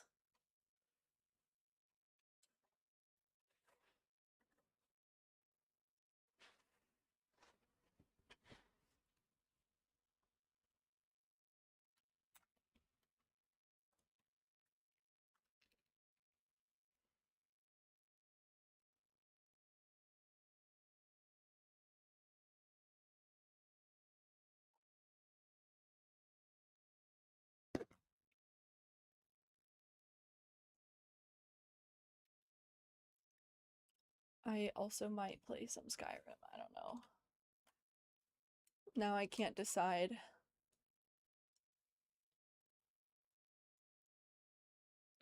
Ooh. The big reveal.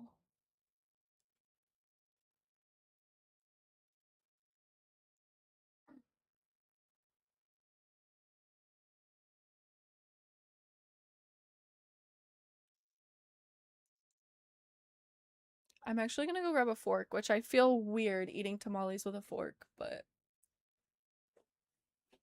I think it'll work pretty well. Trying to find friends.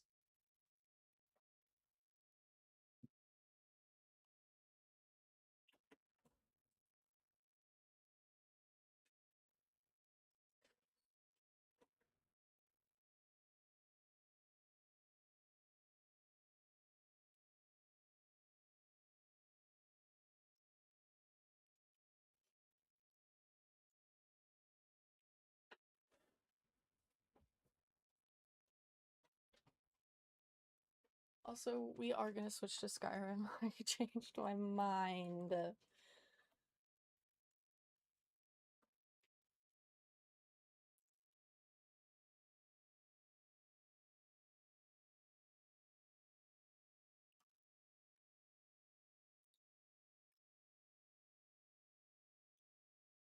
That's fair.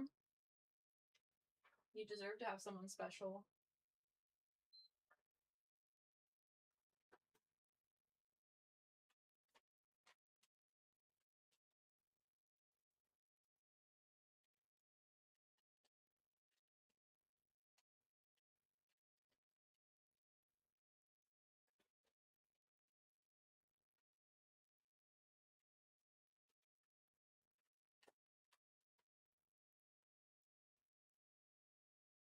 Where'd I put the controller? What the heck? There it is.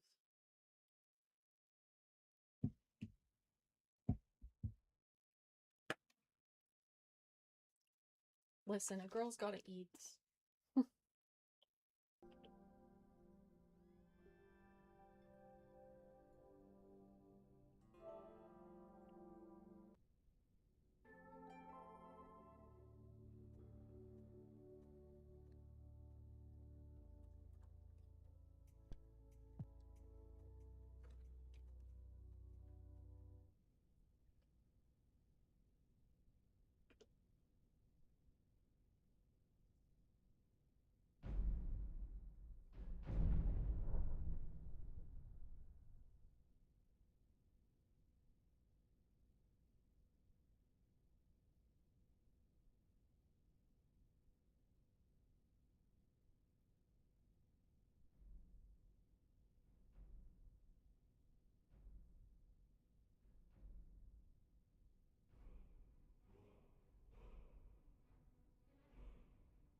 I have to remember what I was doing. Trying to capture Fort Sunguard or something.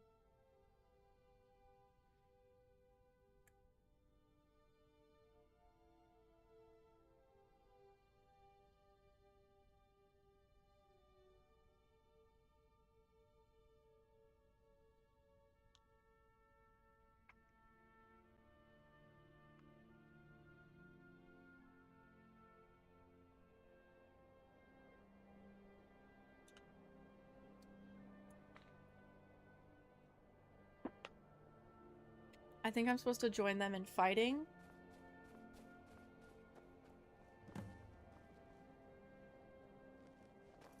Right, but it's Dunstad.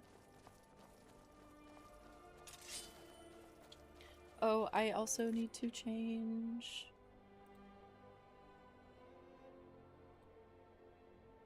Oh, it still says Elder Scrolls. I thought I changed it. I guess not.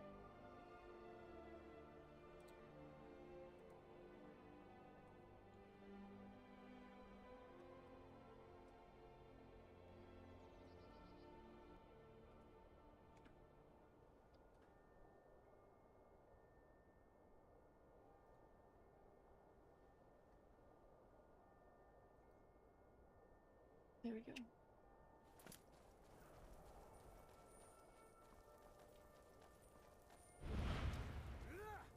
I'll let y'all just do your thing.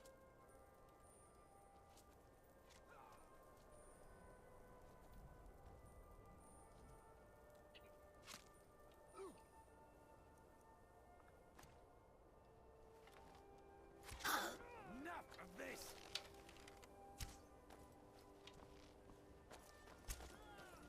I don't even see anybody. I'll have your head. For the glory of the Empire. That's it. That's all you've got. Going to put you down. I've suffered worse during training.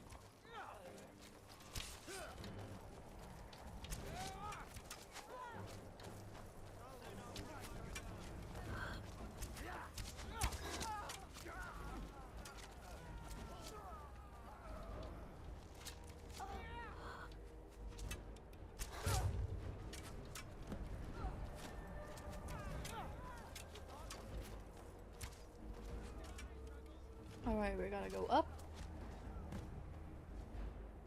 You can't win this.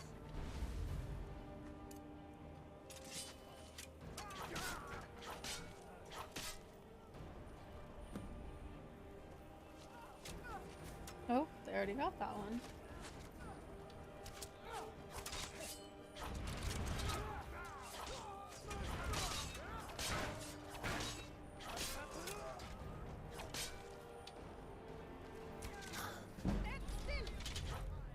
stand still while you're killing me?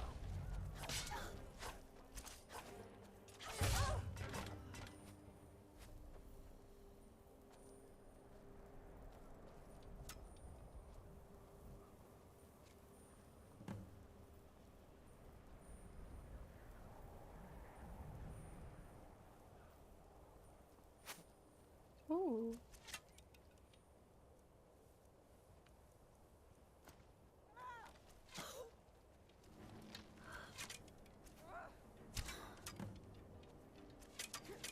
Oh wow, they're like right there.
Oh my gosh.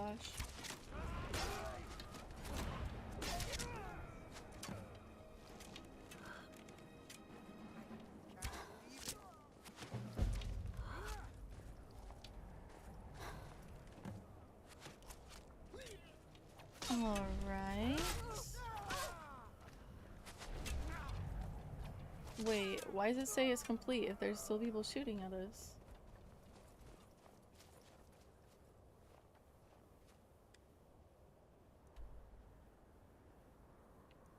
Okay.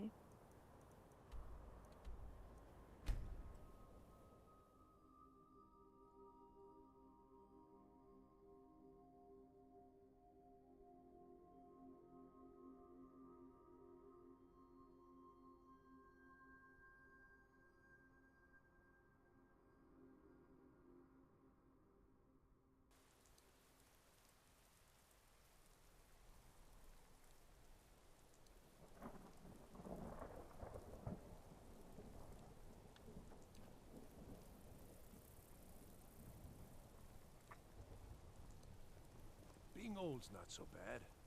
Daughter keeps me fed, and my working days are done. Wait. I know you. Mm-mm.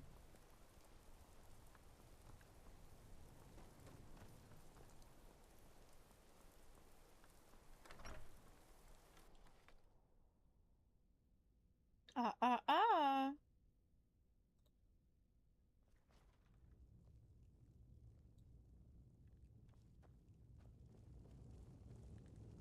What is it? Go for it. Taking the Pale gives us another port in Dawnstar and puts us within striking distance of Windhelm. That should make Ulfric a bit more cautious, huh? Battles are Give won me by Sunguard. trained and I want to take disciplined men. Sunguard already. Wars are won by talented and exceptional individuals. I'm raising you to Prefect. Take this blade as a gift and symbol of your new rank. You've earned it. Okay. You're needed in Winterhold. Report to our hidden camp there.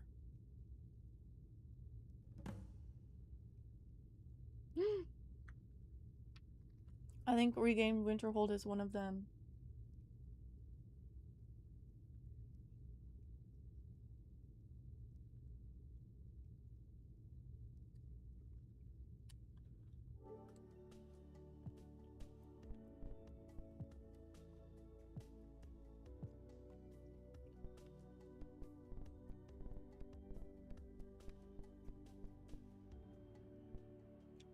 Oh, it's not.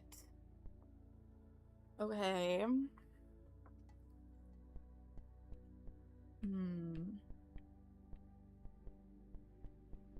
Okay. We'll just keep doing this, though. For the Emperor, The Emperor is dead.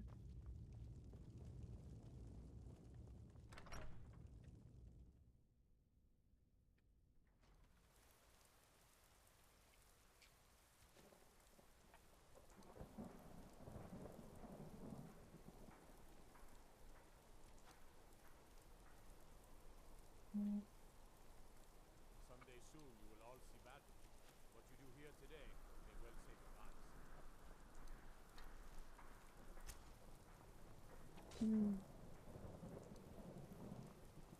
Wait, I know you. Why are they saying that you have to? It's like, is that their only option for therapy?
Maybe a question to ask is like,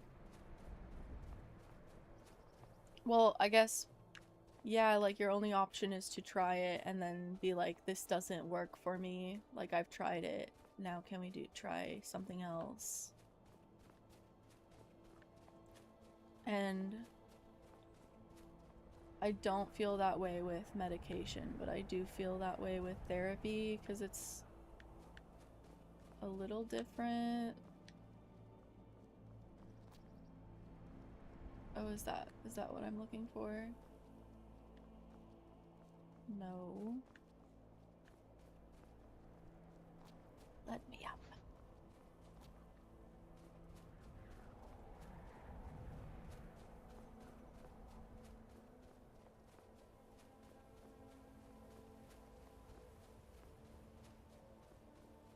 Aha.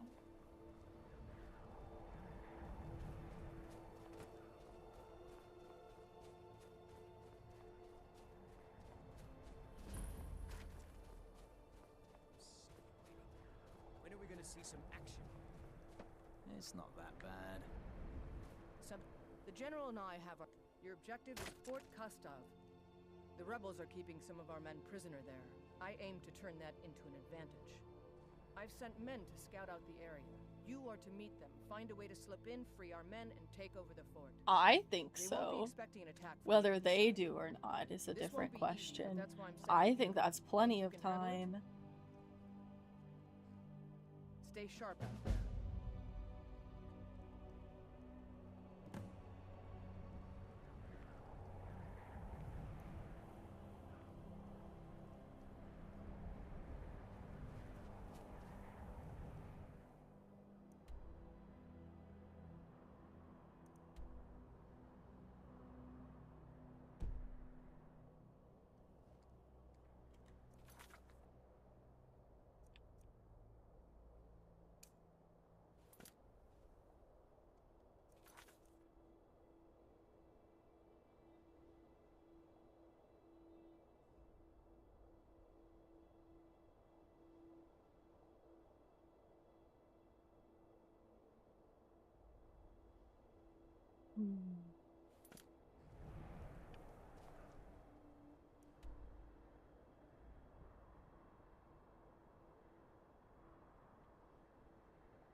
It's nice being able to just fast travel. Hi, Jeremy. How are you?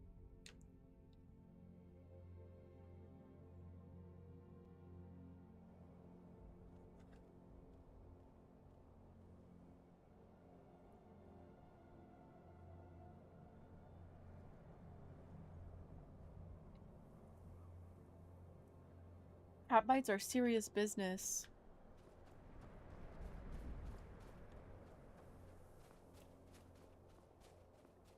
Where did you get bit?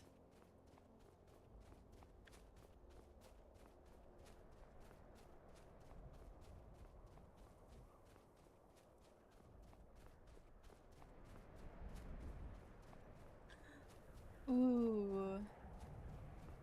Nasty little baby.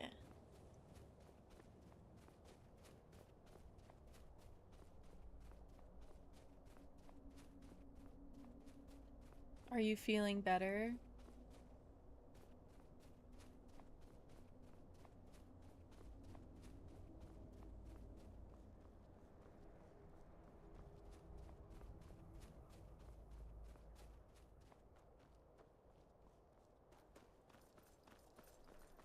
Scary.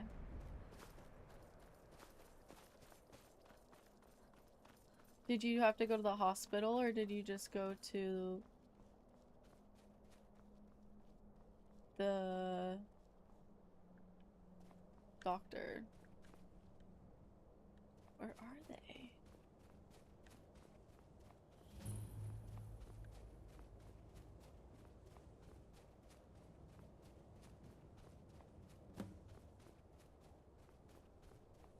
Free the prisoners, take the fort over. Oh, just me? Oh my god! And yes, of course, it's shiny. I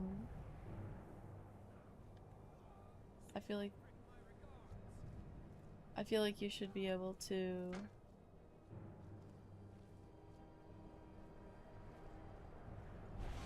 as long as you've like tried it, you know, you've said that, hey, at least I tried it. See, like I tried it and I don't like it. Hi. Why are they're all after me?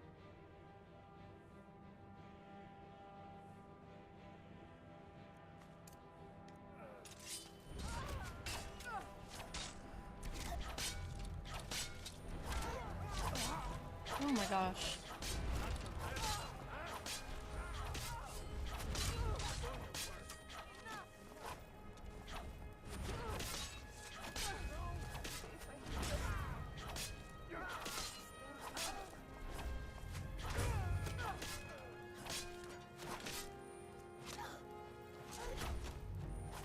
I haven't had to heal at all, but I'm gonna just in case.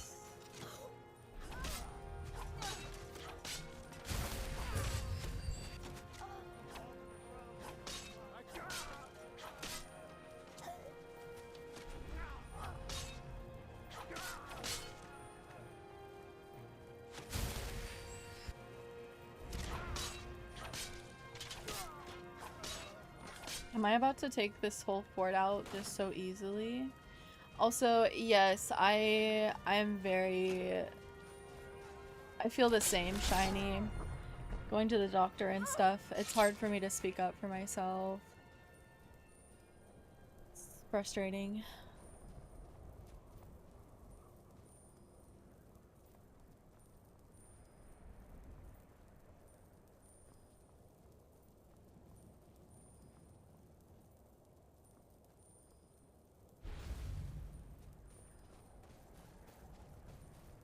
There's more of them.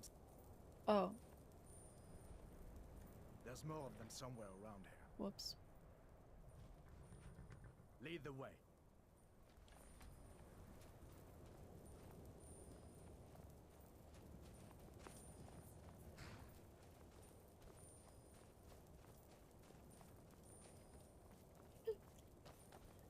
Yeah, I understand.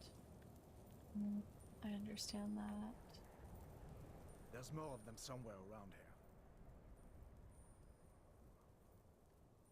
here. Lead the way. I feel like he's gonna mess this up for me.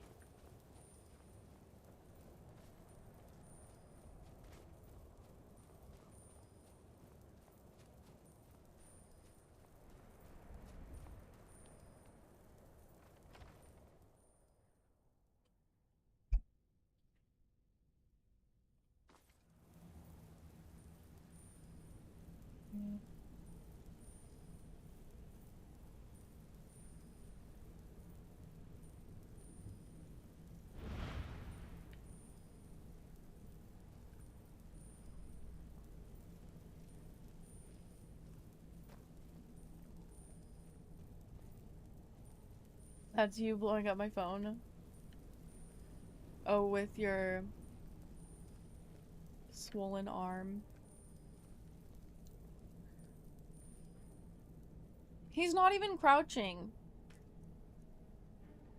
Look at this stupid.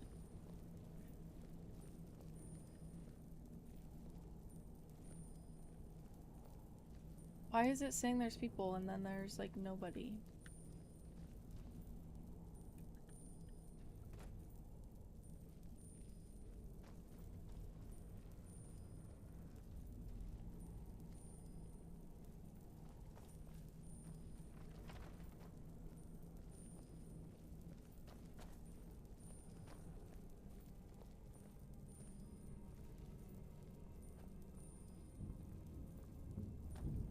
Where are they? For gore or something?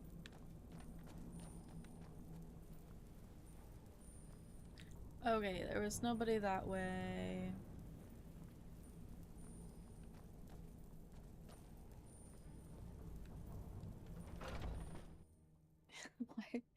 Where is everybody?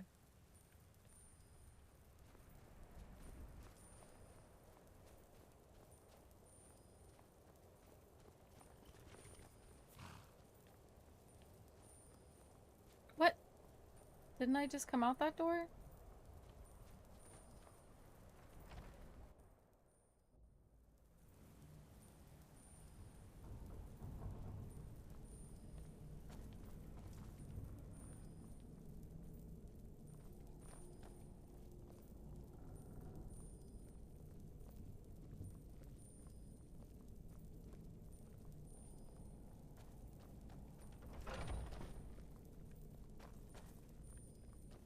Oh, I don't think I came in here.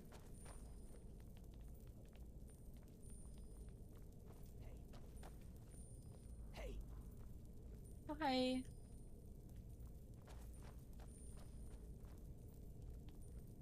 Hey.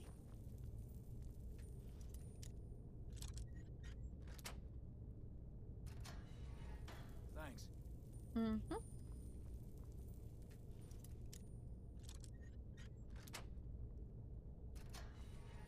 Let's teach these bastards a lesson. These locks are all really easy. All right.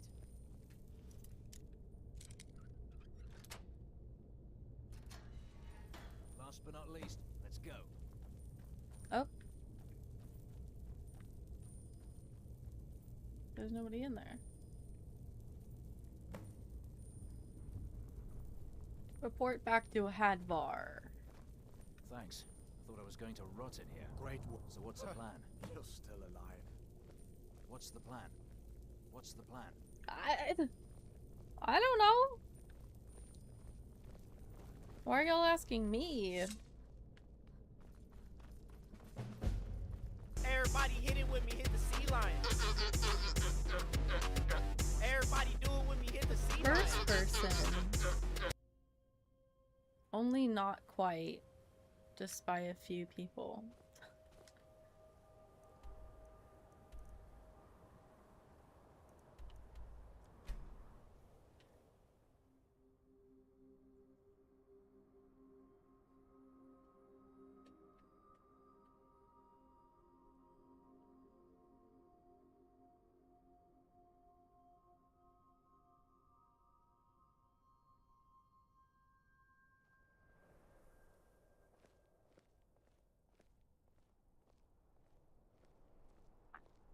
Oh my goodness. That sounds like a good time. A coin or two for a veteran? It's not much to ask. Gotta take advantage of the good weather that we still get.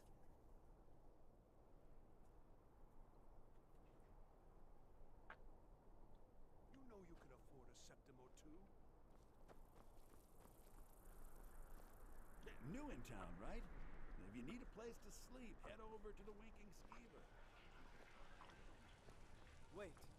I know you.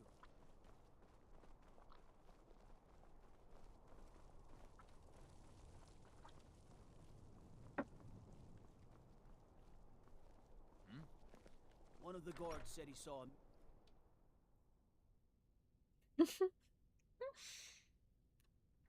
That's terrifying because it's Don't think I'm you can burning up barter over with here. me like one of those damned shopkeepers.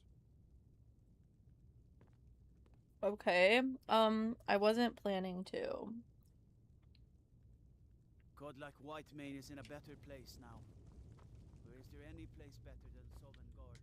Now that we have Winterhold, I can garrison some troops there until I'm ready to march on Windhelm.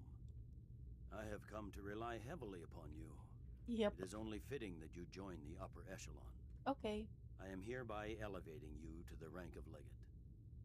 On behalf of the Empire and myself, please accept this gift along with your new rank. Congratulations. Steel armor. Shit, dude, now I can't run. Hurry over to our military camp tucked away in the Reach. Ulfric's been enjoying those silver mines for far too long. And soldier, I've just gone you full better help me militial win back Markarth only from to Von get Triene. these damn It was your trophies. brilliant strategy to give it over to And the then we're rebels in the gonna first place.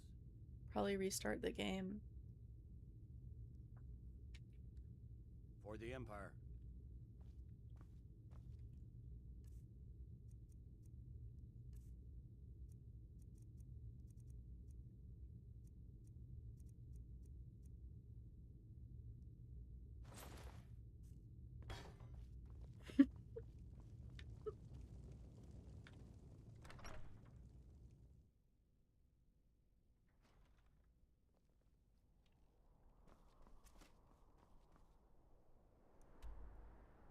I'm pretty sure Windhelm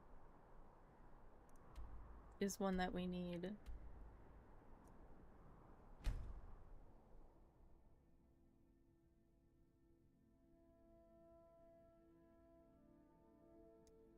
No. I would say medium, because I like baggy shirts.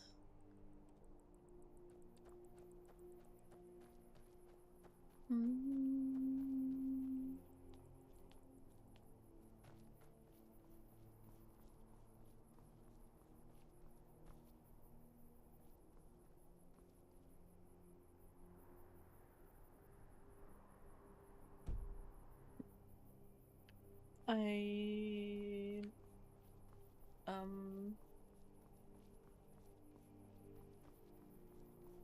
think I need to go around these rocks.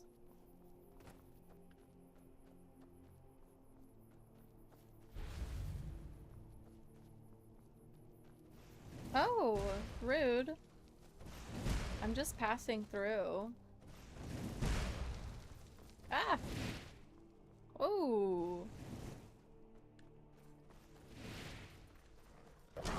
Hey! Ow! That was rude.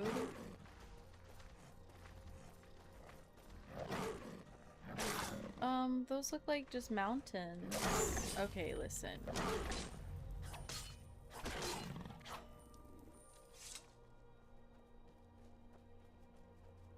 Are you gonna shoot me too? Or is she going after? Yeah. No sign of him. Okay.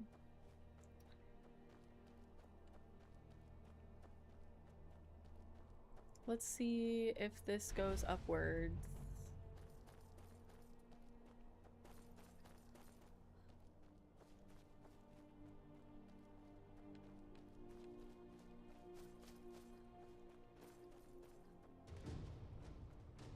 my goodness. Not right now. Oh. Just chilling there?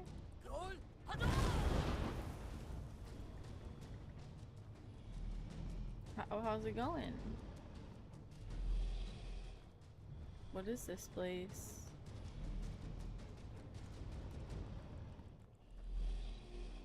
Clearly I've already been here.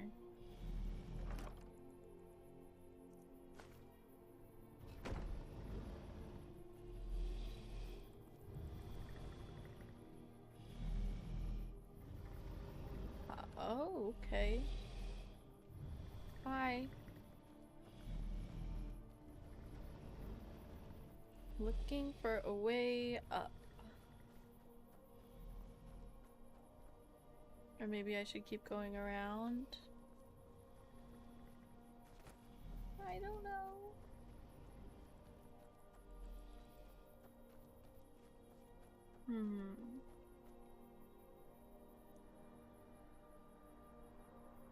Yes. Wait, why didn't I fast travel there? What the heck? Way closer.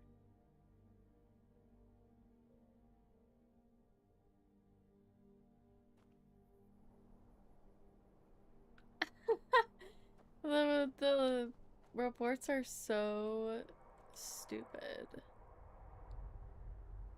Okay, right, because I got stuck. That is where I went. Let's see if I can get there too here. I get them all the time for really stupid stuff. Like unoriginal. I was sewing the other day and I got one for unoriginal content. What do you mean unoriginal content? I'm sewing. This one needs something? No. How can I serve you, Flurry? Well, that's a little delayed.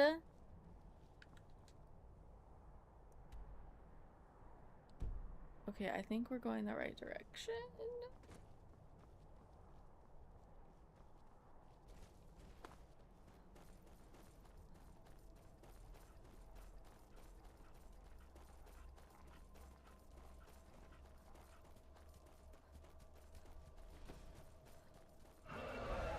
Rawr. Okay, finally.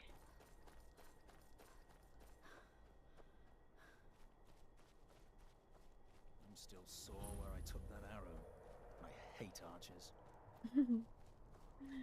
Oopsies, I'm an archer.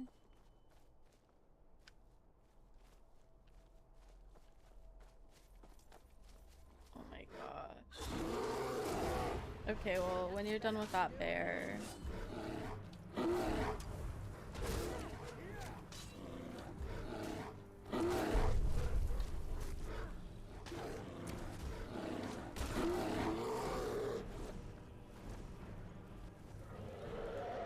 to report. Your objective is Fort Sungar. Yes! Meet the soldiers prepared. Yes! Join them in wiping out the rebels. Once you prevail, we will garrison the fort.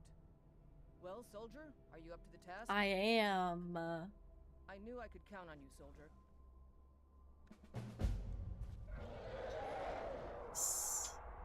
This is one that I need. Ah.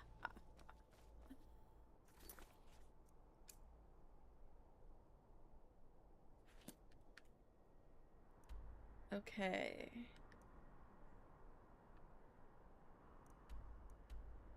And I've already been there, so I can fast travel there.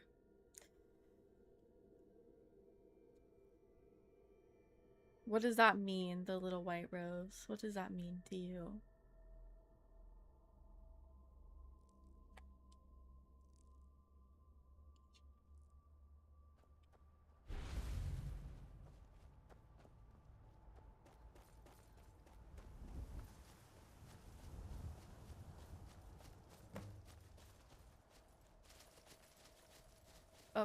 Oh, okay.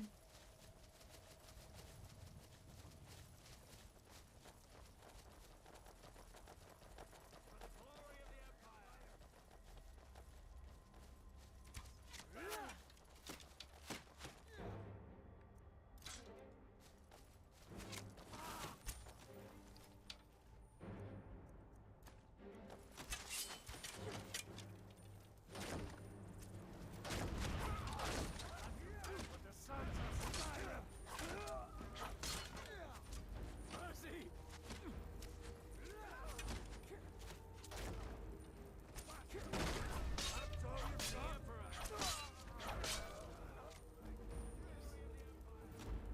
I'm so excited to get another trophy.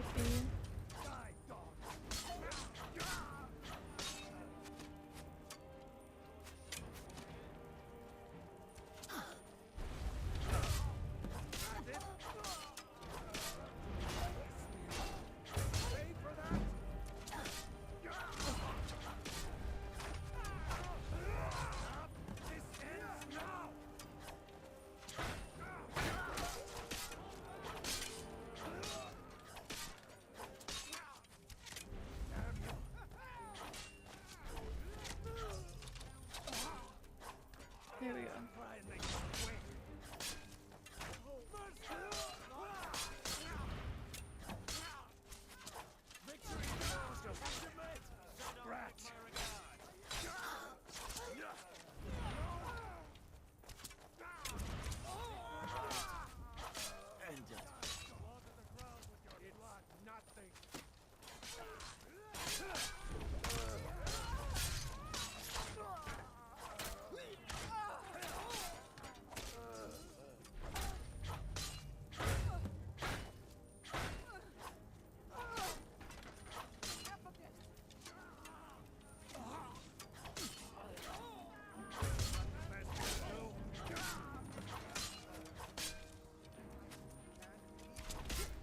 Everyone's dying so easily.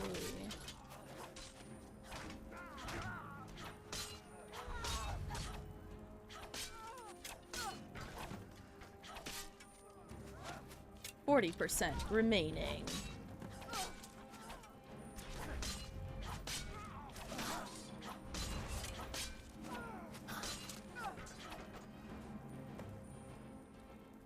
%20 remaining.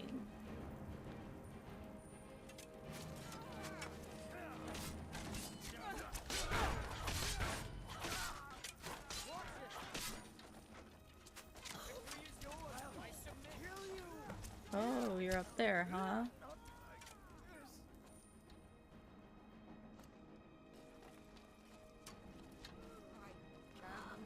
Oh, damn it.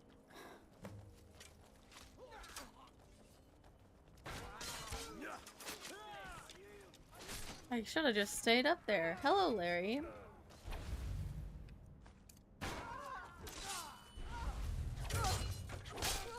How is your day going?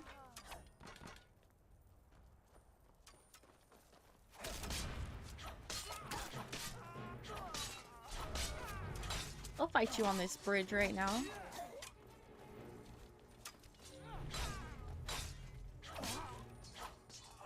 Heck yeah. Wait, why is there still more?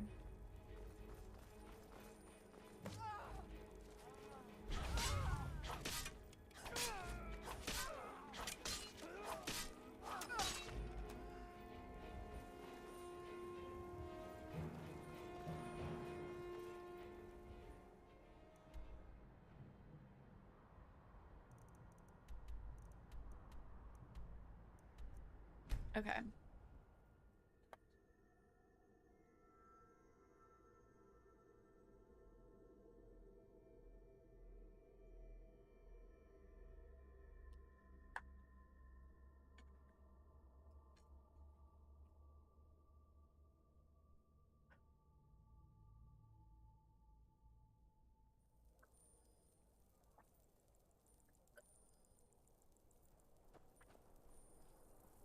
Being old's not so bad.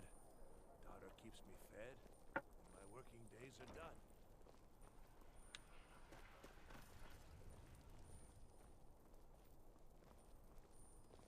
Wanderer like you must have plenty of tales to tell. But Yes? I'm afraid I'm not here.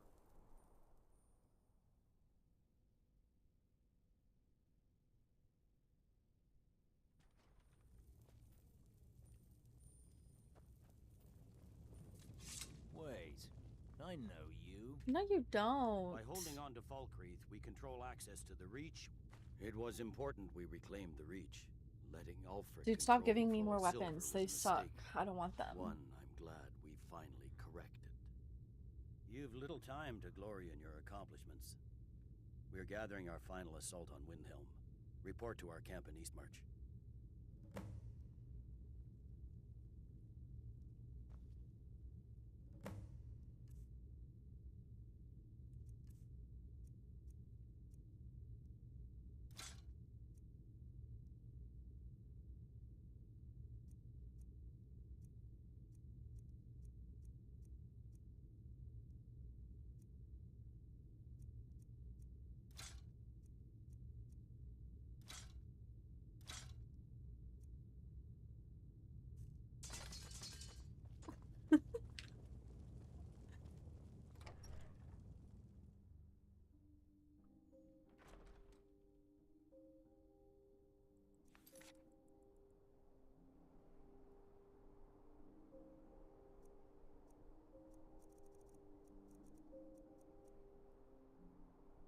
Okay, so did that count?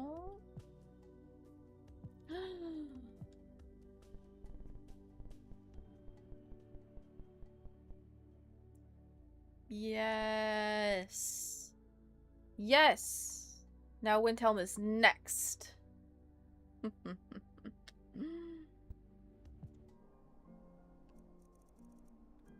What is... No, I'm good on that.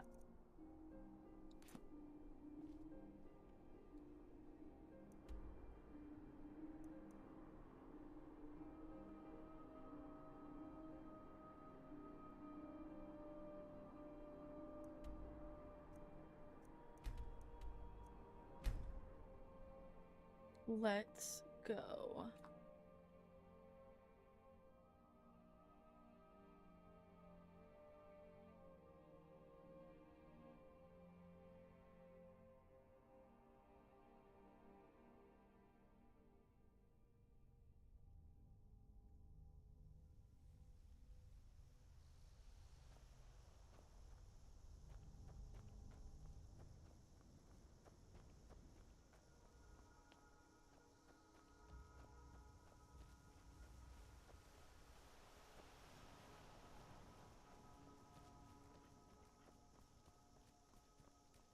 I think that means I have 5 trophies left.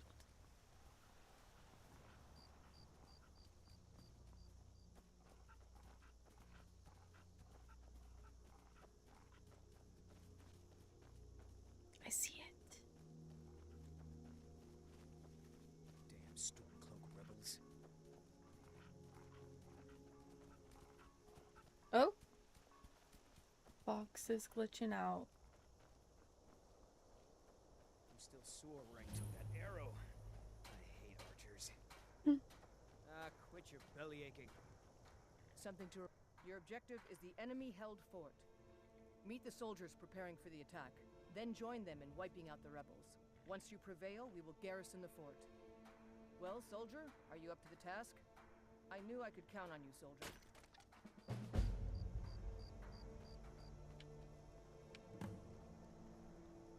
Okay.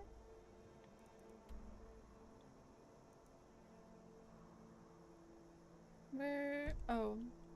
It keeps, like, not doing that. Okay.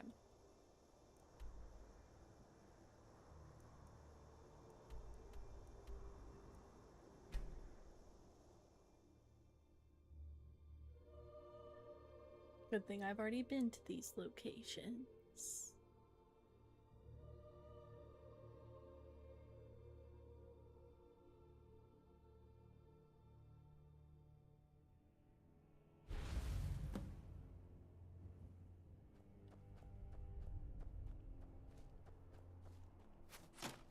Oh, okay. Well, I guess we're just going for it. Damn, you are bad at this archery stuff.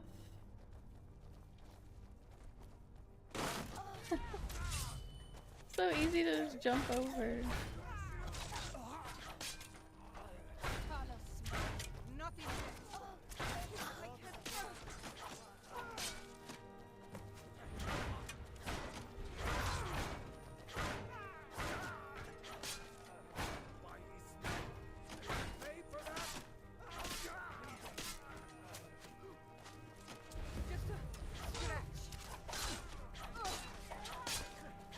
Just a scratch. His but a scratch.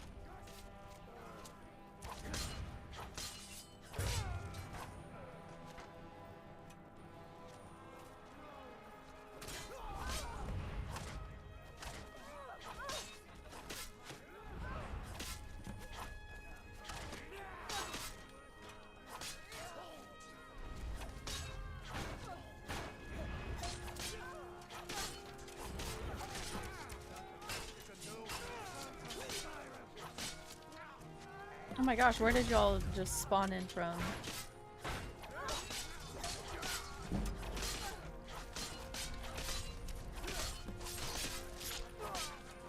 Doing? I cannot best you.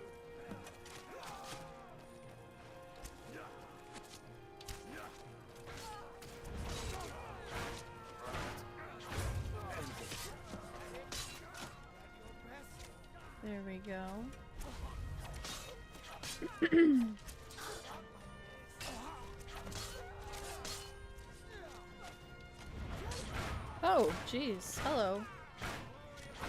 Get your shield out of the way.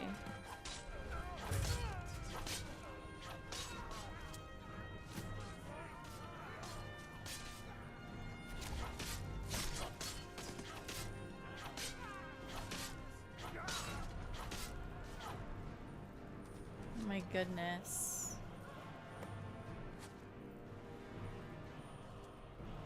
I knew there would be at least one up here.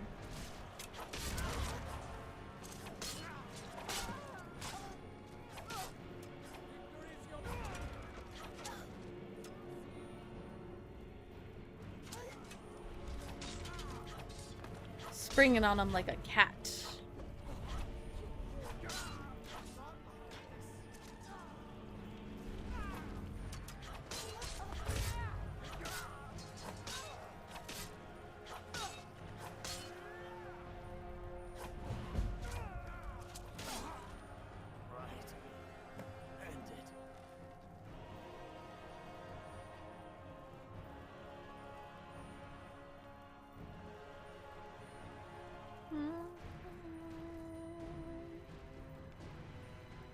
Oh.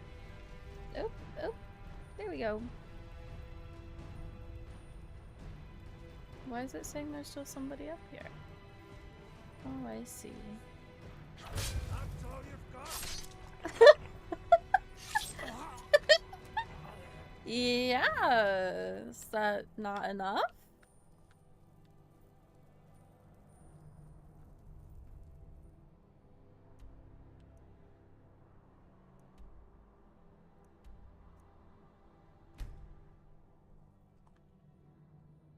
I thought I was doing pretty good there.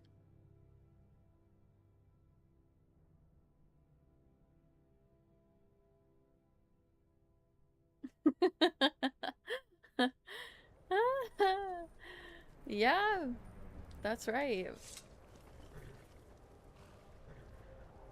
wait to gut one of those rebels. Good job.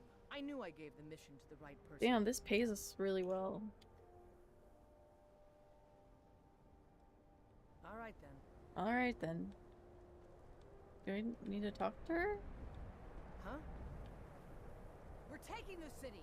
Meet the soldiers gathering for the attack. Move it! Okay. Yes! This is the other one that I needed. We're taking the city. Meet the soldiers gathering for the attack. Move it! Okay.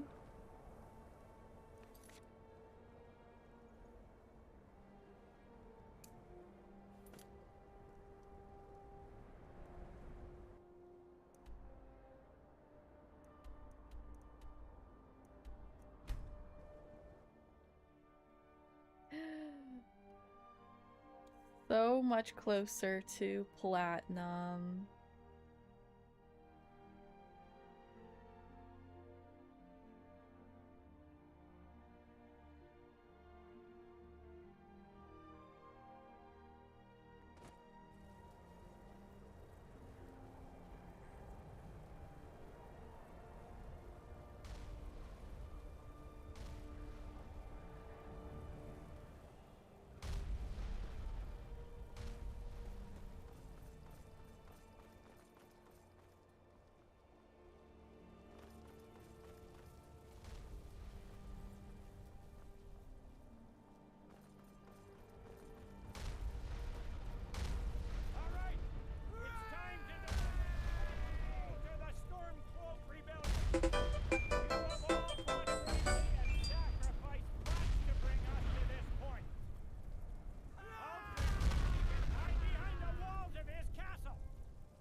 Let's freaking go.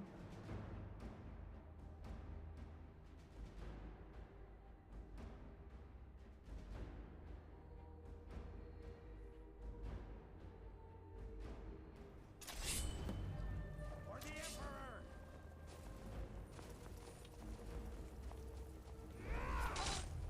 Not the best we can.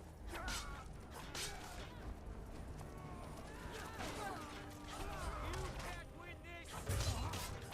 Cross me.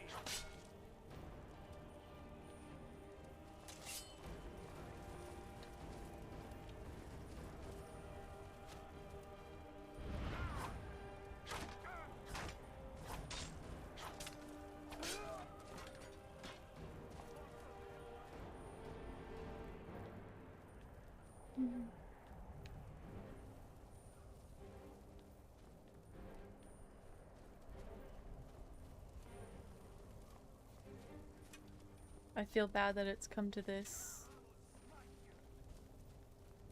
But I had to do it.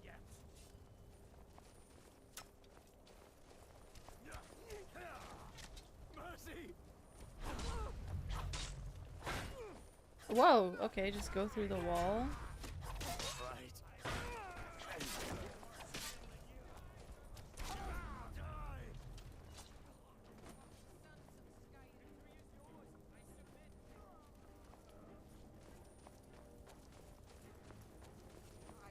Can't believe it. You'll pay for that.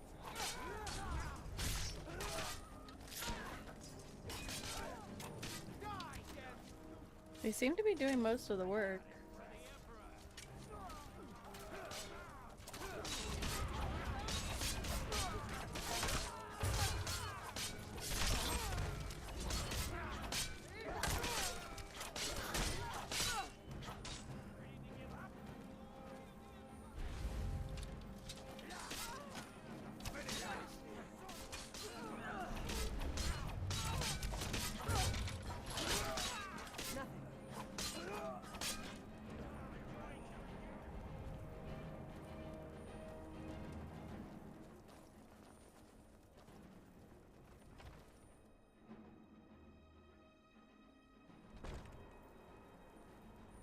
They like to get in your way a lot. Yeah. They do. Sorry, excuse me. That they do. Damn. This is where I adopted one of my daughters. I have no problem killing you. How do you feel about dying? Let me over. Let me over.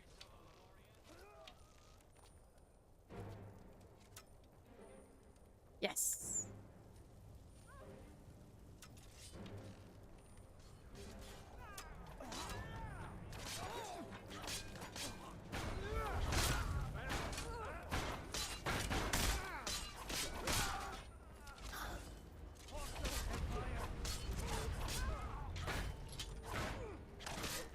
Yeah, they are mostly getting in my way.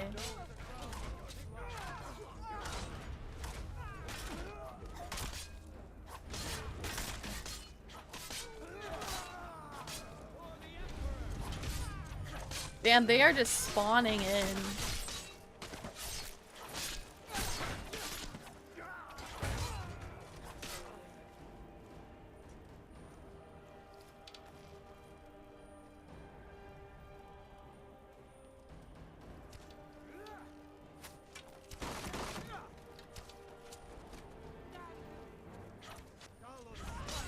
I don't know if that's how I'm supposed to do that, but you know what? It's working.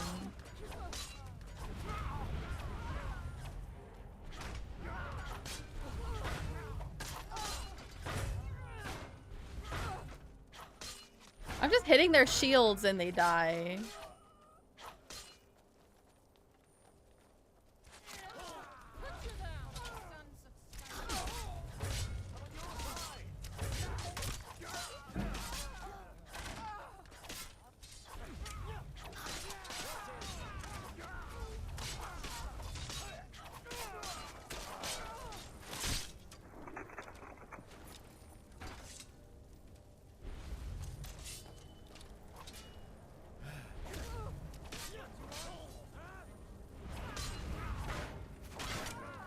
when you're Stormcloak and you go after the general, they will get in the way? Is that what you meant?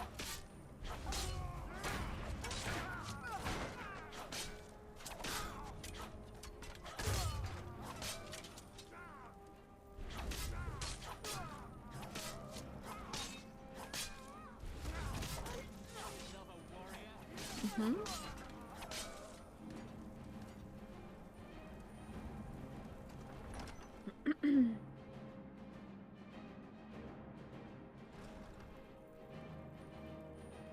Secure the door. Already done, sir. Hey! Yes? Make it quick. I'm a busy man. Not entirely true. Though not entirely false either. Any Nord can learn the way of the voice by studying with the Greybeards, given enough ambition and dedication. My shouting Torque to the ground proved he had neither. However, it was my sword piercing his heart that killed him. How goes the war? Losing the rift gives Tullius easy access to the south of Eastmarch. Talos preserve us. We must take it back.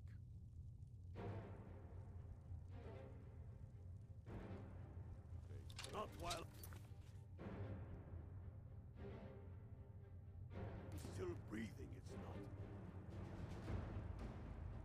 I killed Toruk to prove our wretched condition.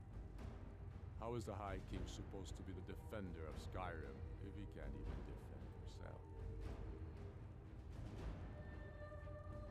Some call you a murderer. I challenged him in the traditional way, and he accepted. There were many witnesses. No murder was committed. True, he didn't stand a chance against me. But that was precisely the point. He was a puppet king of the Empire, not a high king of Skyrim. His father before him, perhaps, but not Toruk.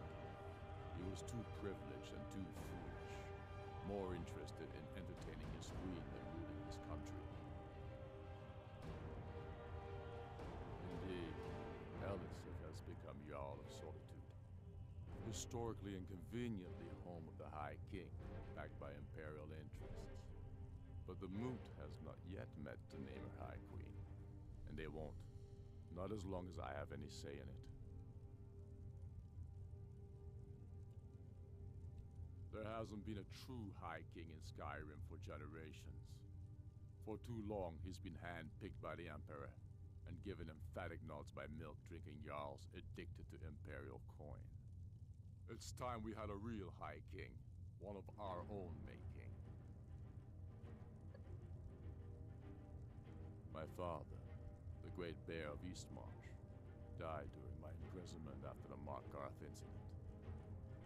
I, his only son, forced to deliver his eulogy via letter I had smuggled out of prison.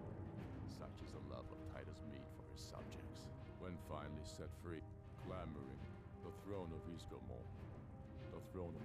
We're fighting because we're done bleeding for an empire that won't bleed for us. Untold numbers of Nords died defending the Empire against the Dominion. And for what?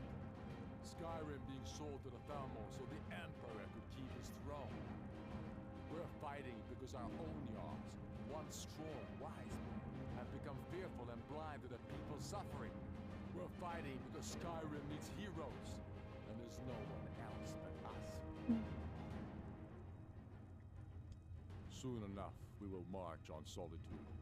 And Step on that aside, day, the Galmar. heroes of We're Sovngarde here to will accept march with Ulfric's us. surrender. And I'll never surrender Skyrim into the hands of a corrupt and dying empire. Keep your brother. Skyrim doesn't keep belong to you, Ulfric. No, but I belong to her. Enough! You are traitors and will die traitors' deaths. Stand down and face public execution, or advance and face summary execution by my hands. It matters little to me. Either way, I'll be sending your heads back to Cyrodiil. Well, what are we waiting for? What? Do you call yourself a warrior?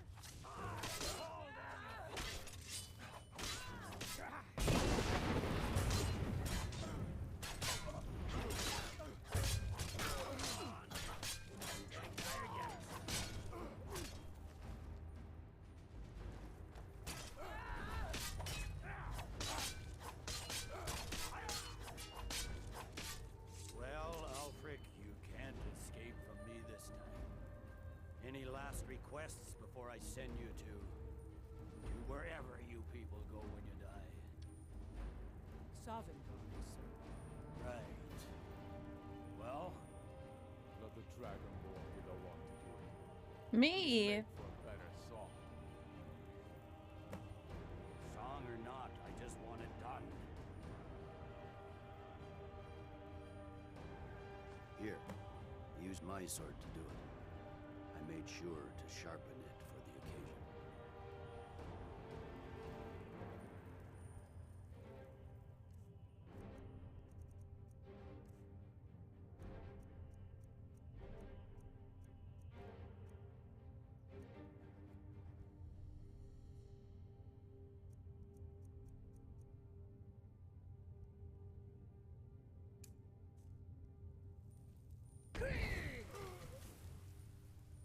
Talos be with you.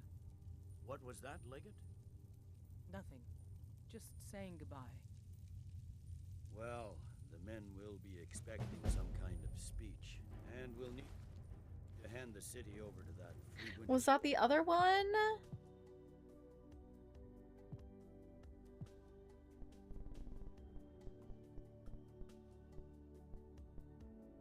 Yes.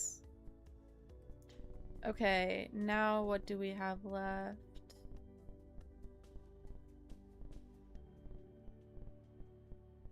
The 13 standing stones. Bounty of 1,000 in all 9 holds. Collect 15 Daedric artifacts. And reach level 50. So we have 4 left. Runwell. Yes, I've sent men to protect him. and bring We have to him let this play through, I guess. to prevent more violence. The Legion will be staying here for quite some time. I don't expect there to be any further violence. Oh, and Legate, it's been an honor to have you at my side. As a token of my appreciation, I want you to keep my sword. And now to deliver a speech.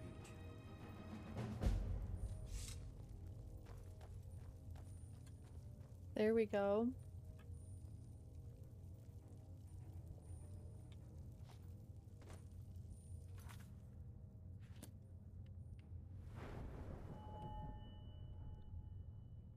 Still not at level 50. I'm surprised it's been taking this long for that one.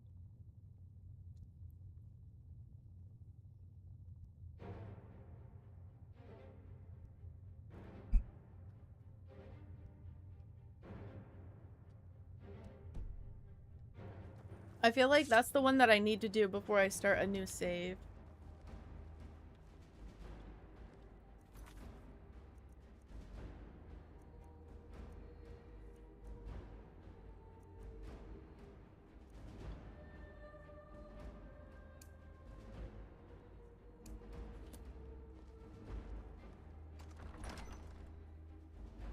The rebellion is over.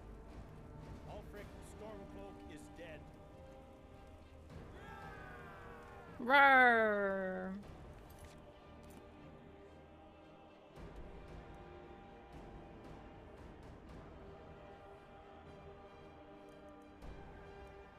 I think I have an Amulet of RK.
Yes, I have 4, apparently. Okay.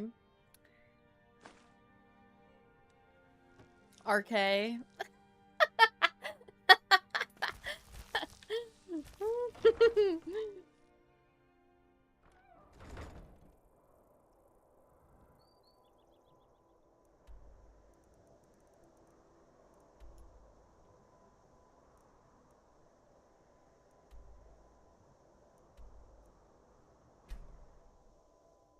thought that was a really good joke.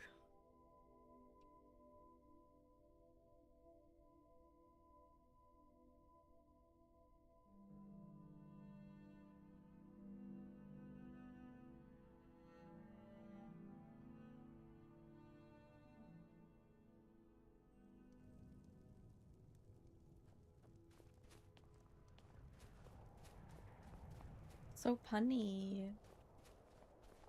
Good to see you again, friend. Ulfric Stormcloak was a true hero of Skyrim. He stood up to the Thalmor and refused to turn his back on Talos.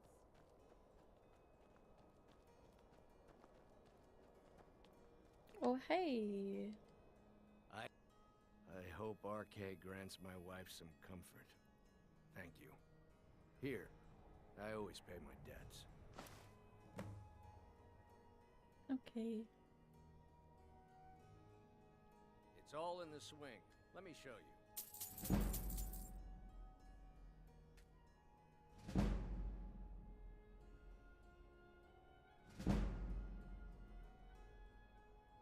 Please forgive my mood. I'm Nice. still coming to terms with my daughter's death. Okay.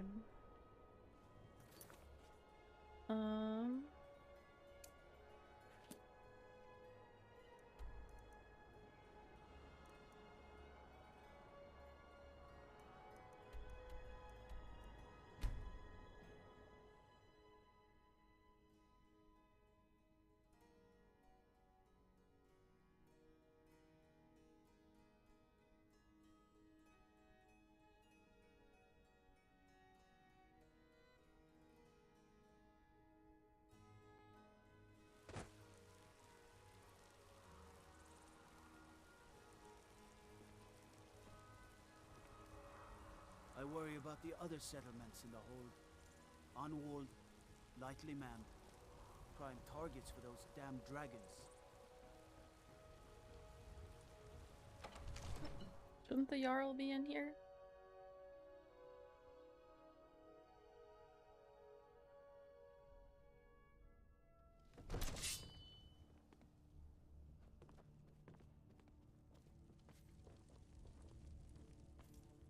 Here we go. What is it that you need? Ulfric Stormcloak's head on a pike. Do you think Ulfric really cares about Skyrim's He's nothing more than a barbarian renegade. Mutual advantage. Any fool can see that. For centuries, in exchange, the people of Cyrodiil sleep peacefully, knowing their northern border is guarded by the fear. You have my attention?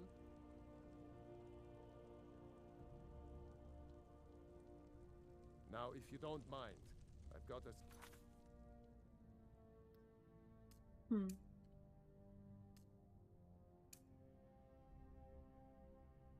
city to keep. Divines bless you. Maybe I May the can't do ground it you walk anymore wait because for the you war there. is over.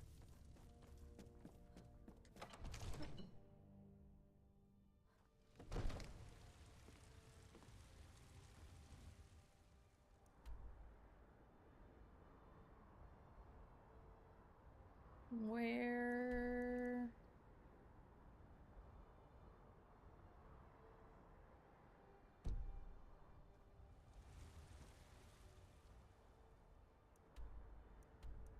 Oh, there it is.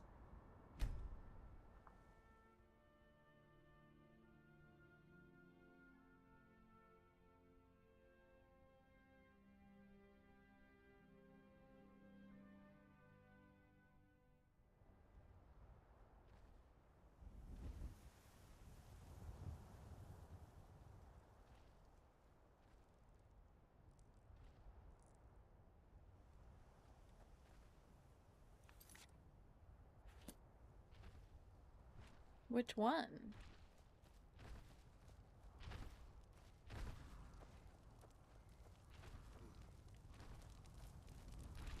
Just one specifically?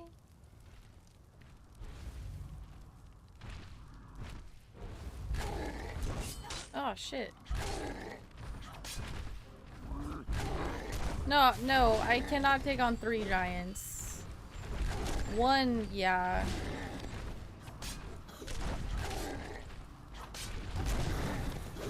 Oh shit! Oh shit, oh shit.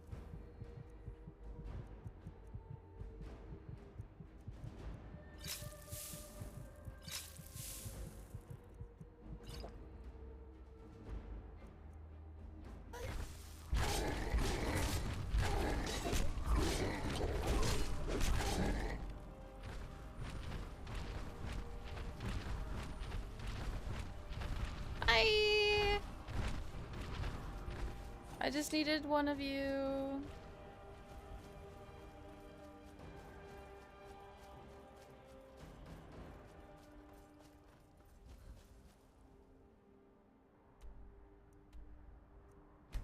All right.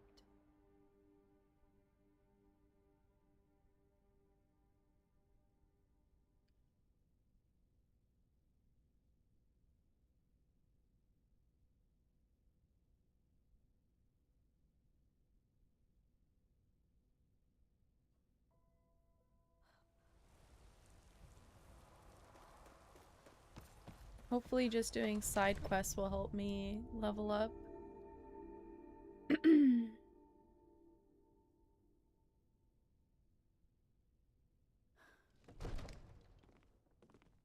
says I'm too young to train with the sword, so I practice with my fists.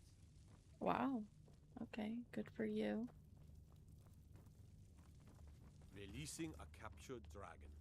I don't think I'll ever understand that one.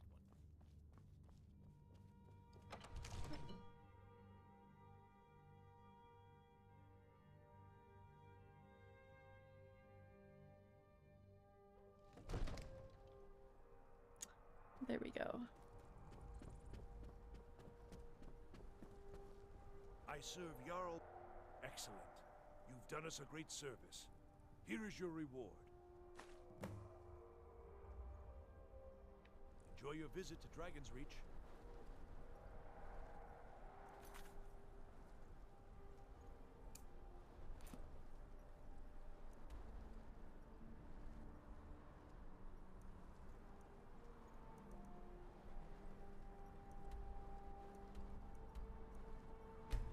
All right.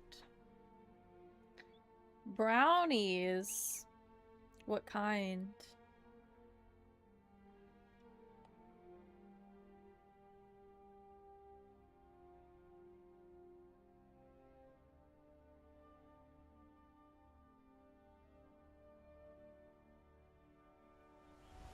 The square kind? What?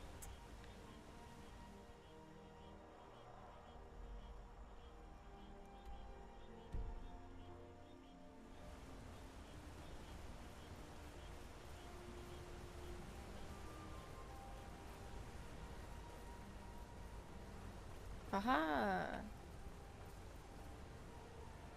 You approach as if you know us, stranger. Who are you, and what do you want? Yes, I've heard the guild is rising back to power. An alliance would be most beneficial to both parties. I will consider the offer, but I'll have to discuss it with the other caravans. Ah, moon sugar. I could smell it on you. I am pleased with this offer, and accept. Take my word to the leaders of your guild, and tell them we look forward to I'm a the leader of prosperous the and guild. profitable future. If you happen upon any of our caravans in your travels, we'd also be more than willing to pay you a fair sum for any of your stolen goods. Give my regards to Tonilia. Tell her I'll contact her soon. Okay.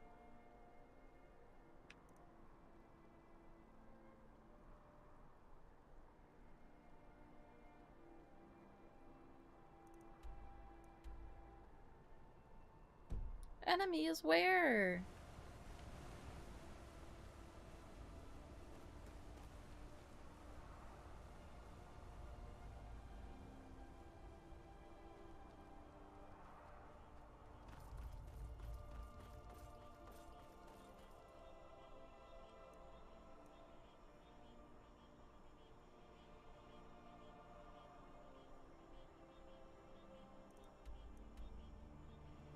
Where are these enemies that you speak of?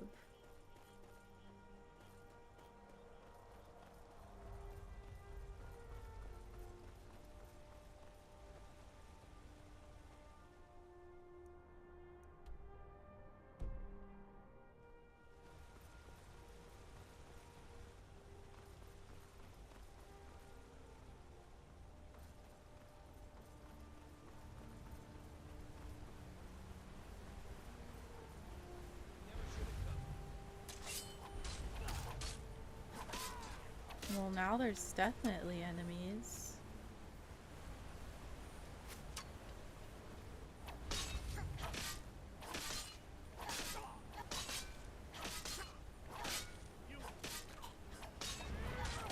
Oh, double-handed.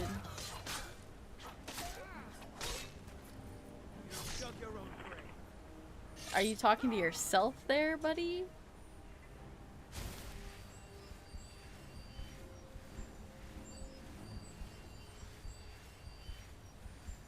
There we go. Can I fast travel now? Yeah. Okay.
I wonder if I should do the bounty and all 9 holds now.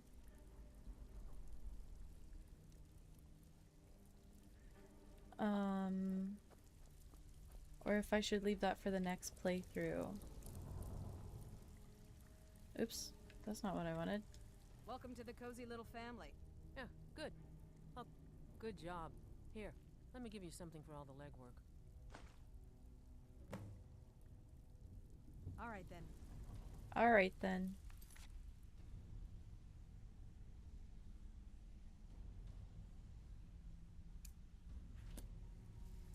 Always a pleasure, boss.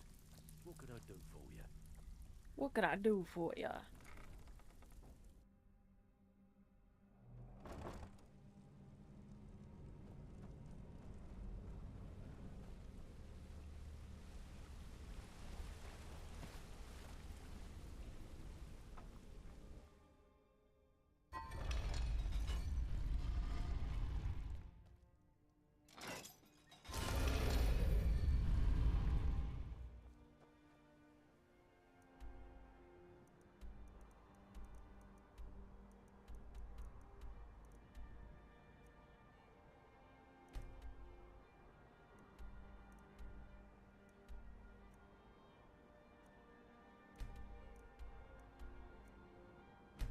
Okay, let's see if we can make it there.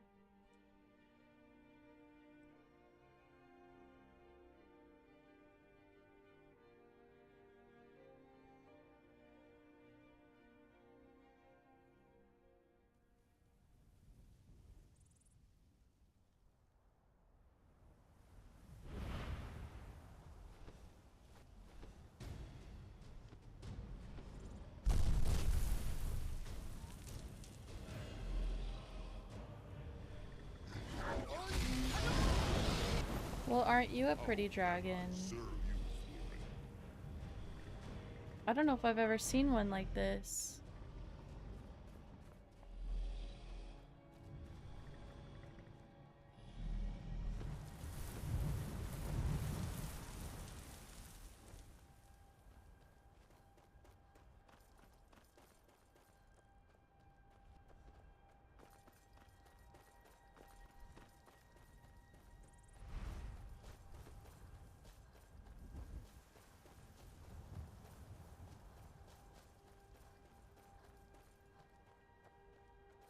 You know me. Oh my gosh.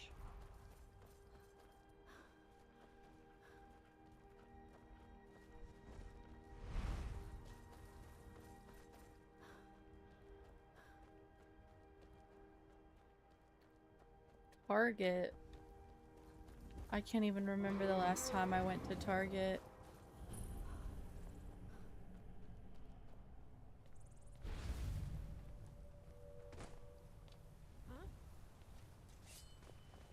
Oh.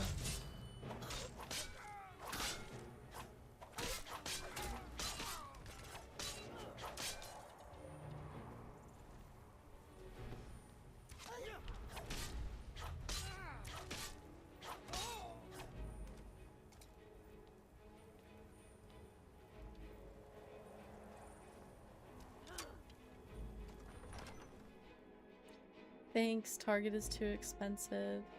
I also don't like their business practices.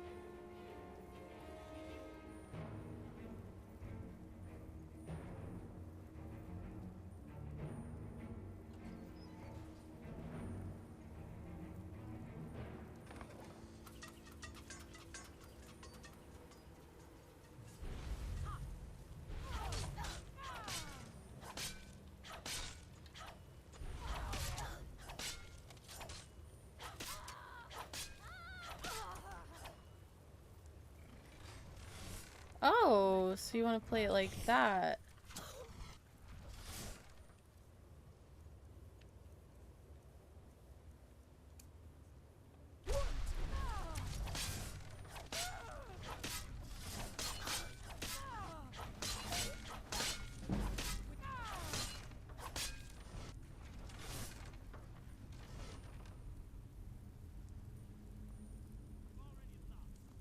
Me?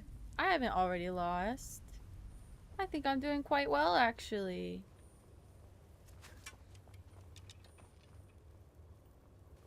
Oh, maybe I needed to go that way.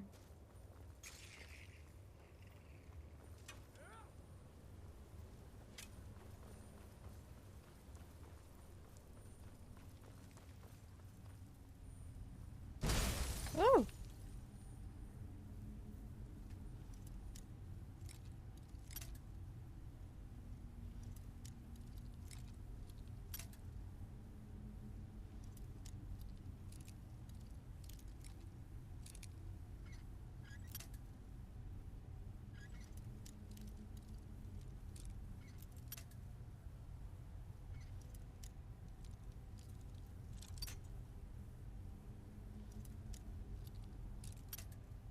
Hello?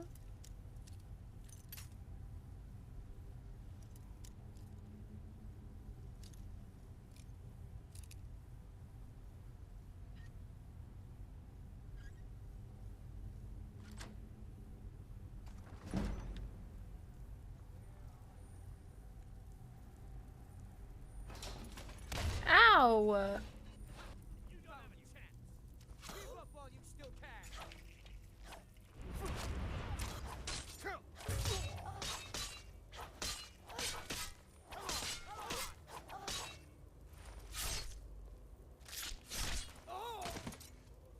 Noise.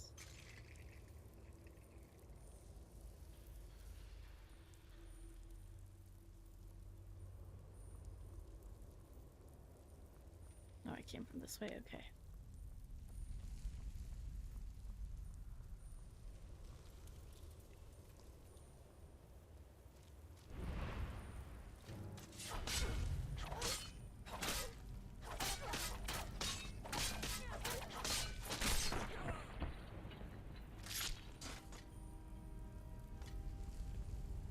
There we go.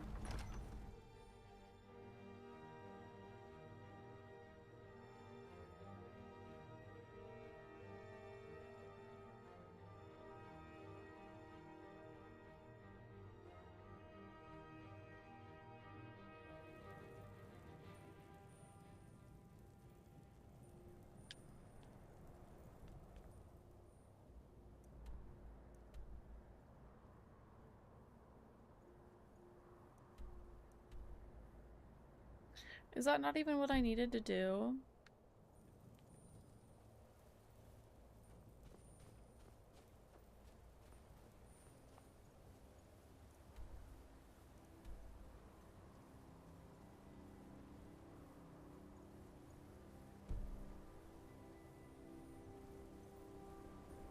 It's over that way.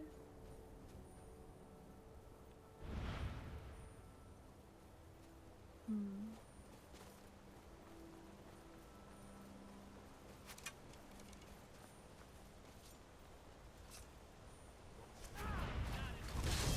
Ow!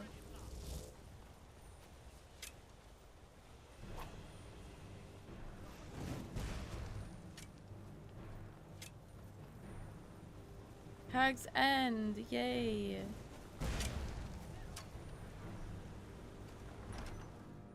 Bye-bye! I don't need to deal with y'all right now.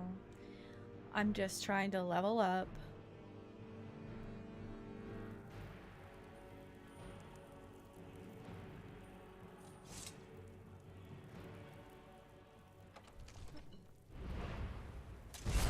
Oh my!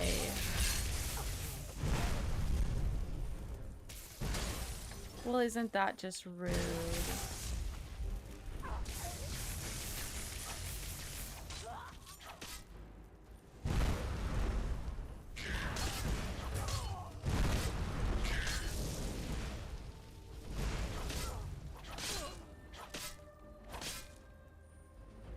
Anyways...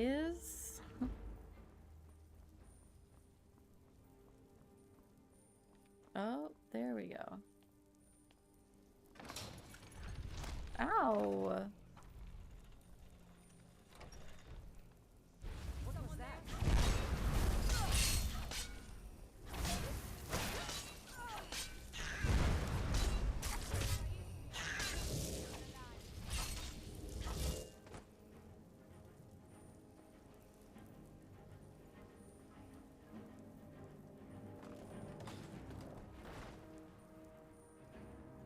She just disappeared. What am I having? I'm not sure what I'm having for dinner, actually.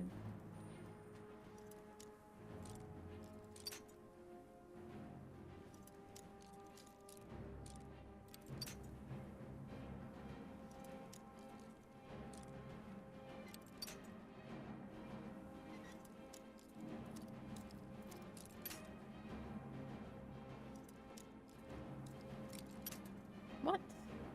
What kind of pizza are you having?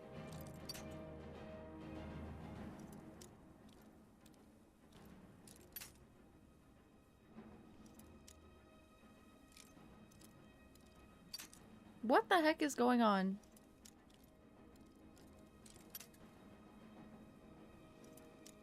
Meat Lovers Pizza. I'm so confused. I swear it was turning.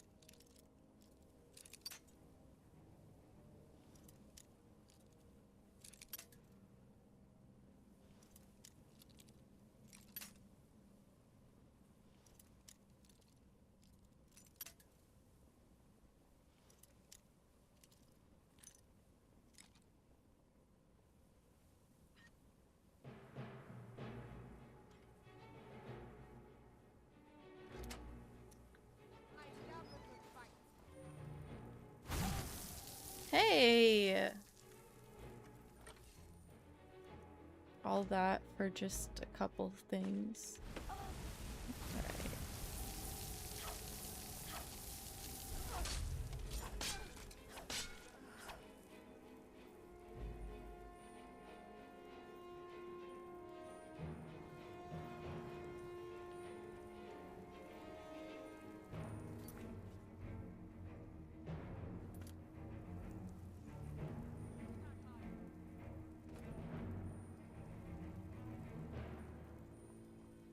Where is it?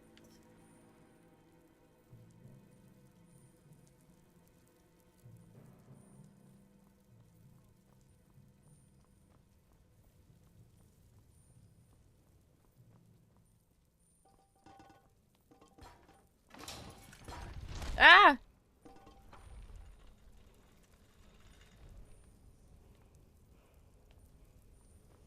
I'm close to it.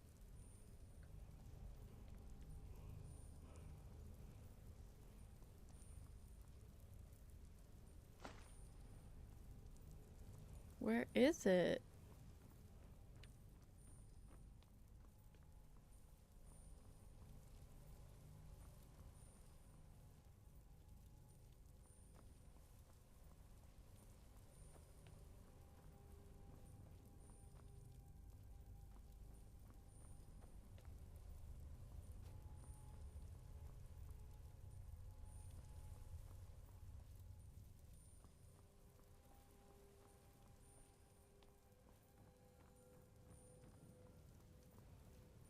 I hear it.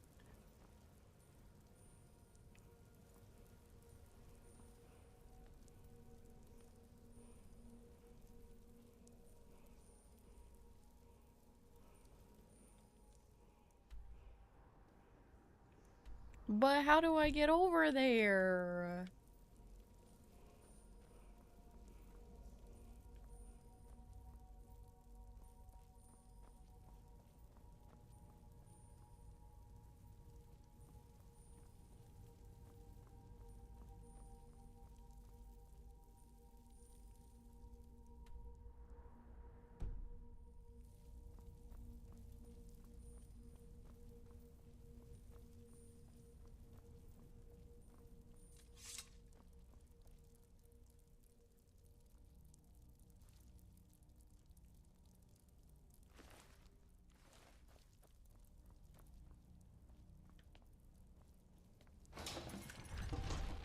Ah!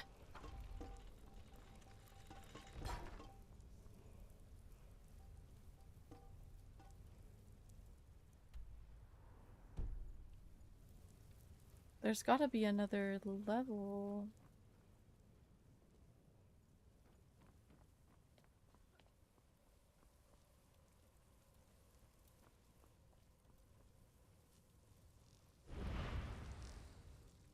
Oh shit, what the fuck?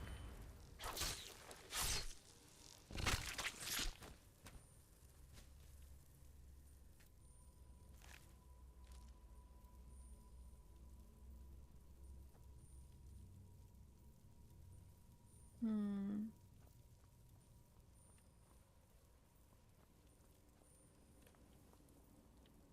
Oh.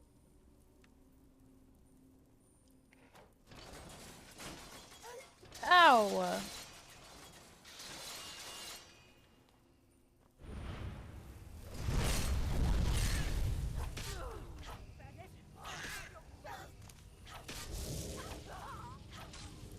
Damn, she just killed herself. What the hell?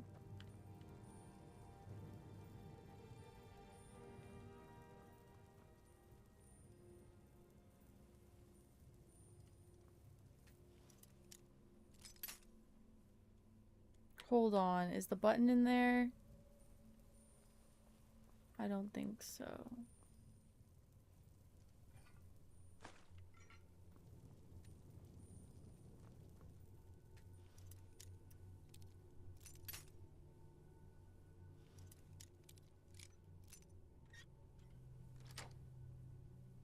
There we go.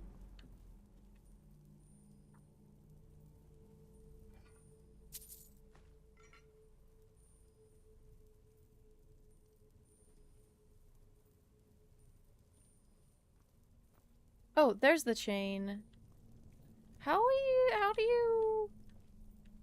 am I supposed to...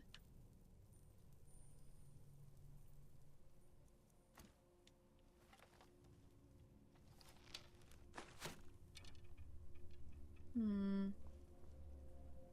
Oh, there we go.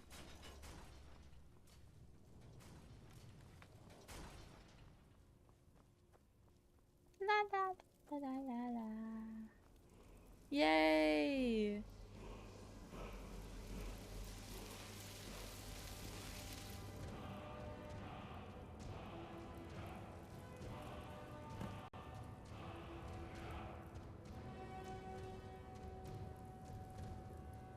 Nice.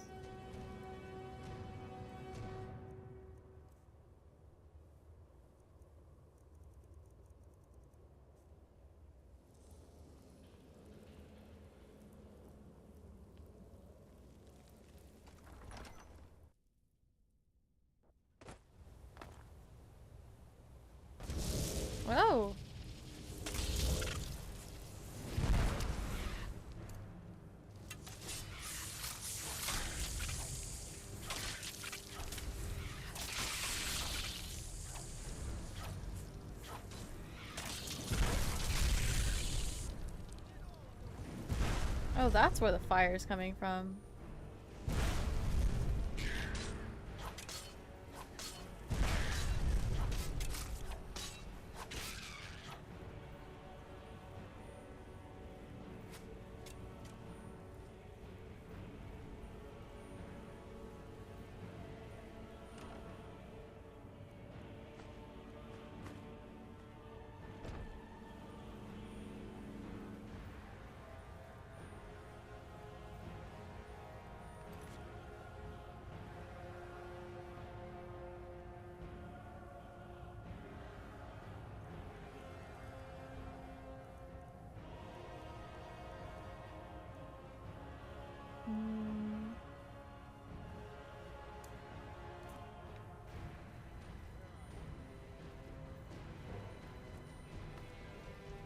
I gotta get out of here.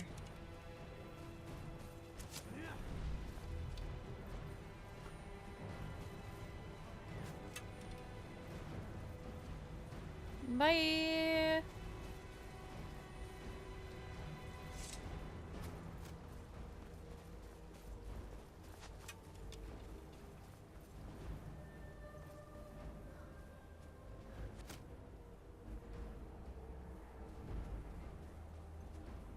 Oh no.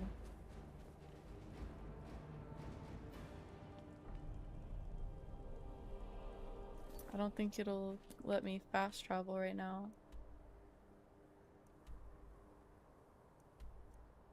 Will it actually let me? What the heck?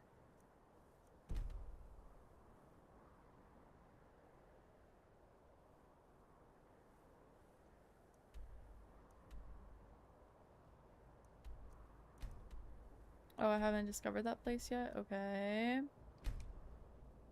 Oh my gosh, so many places to go. So many people to see.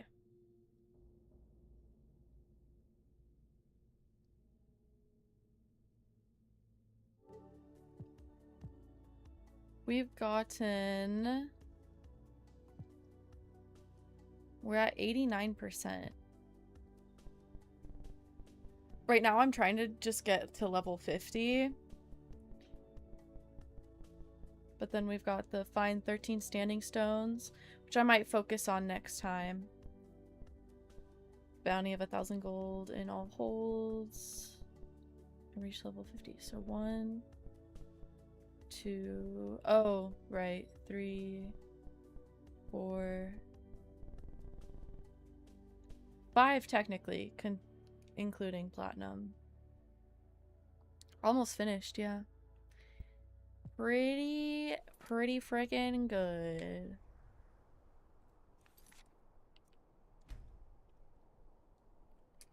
All right.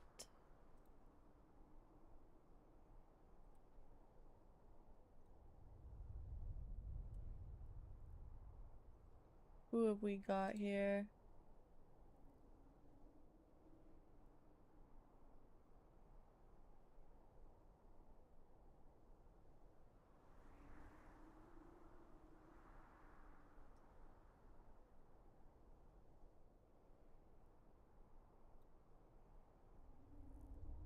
Let's go to Ghost Pepper. And I'll see y'all tomorrow. Bye bye.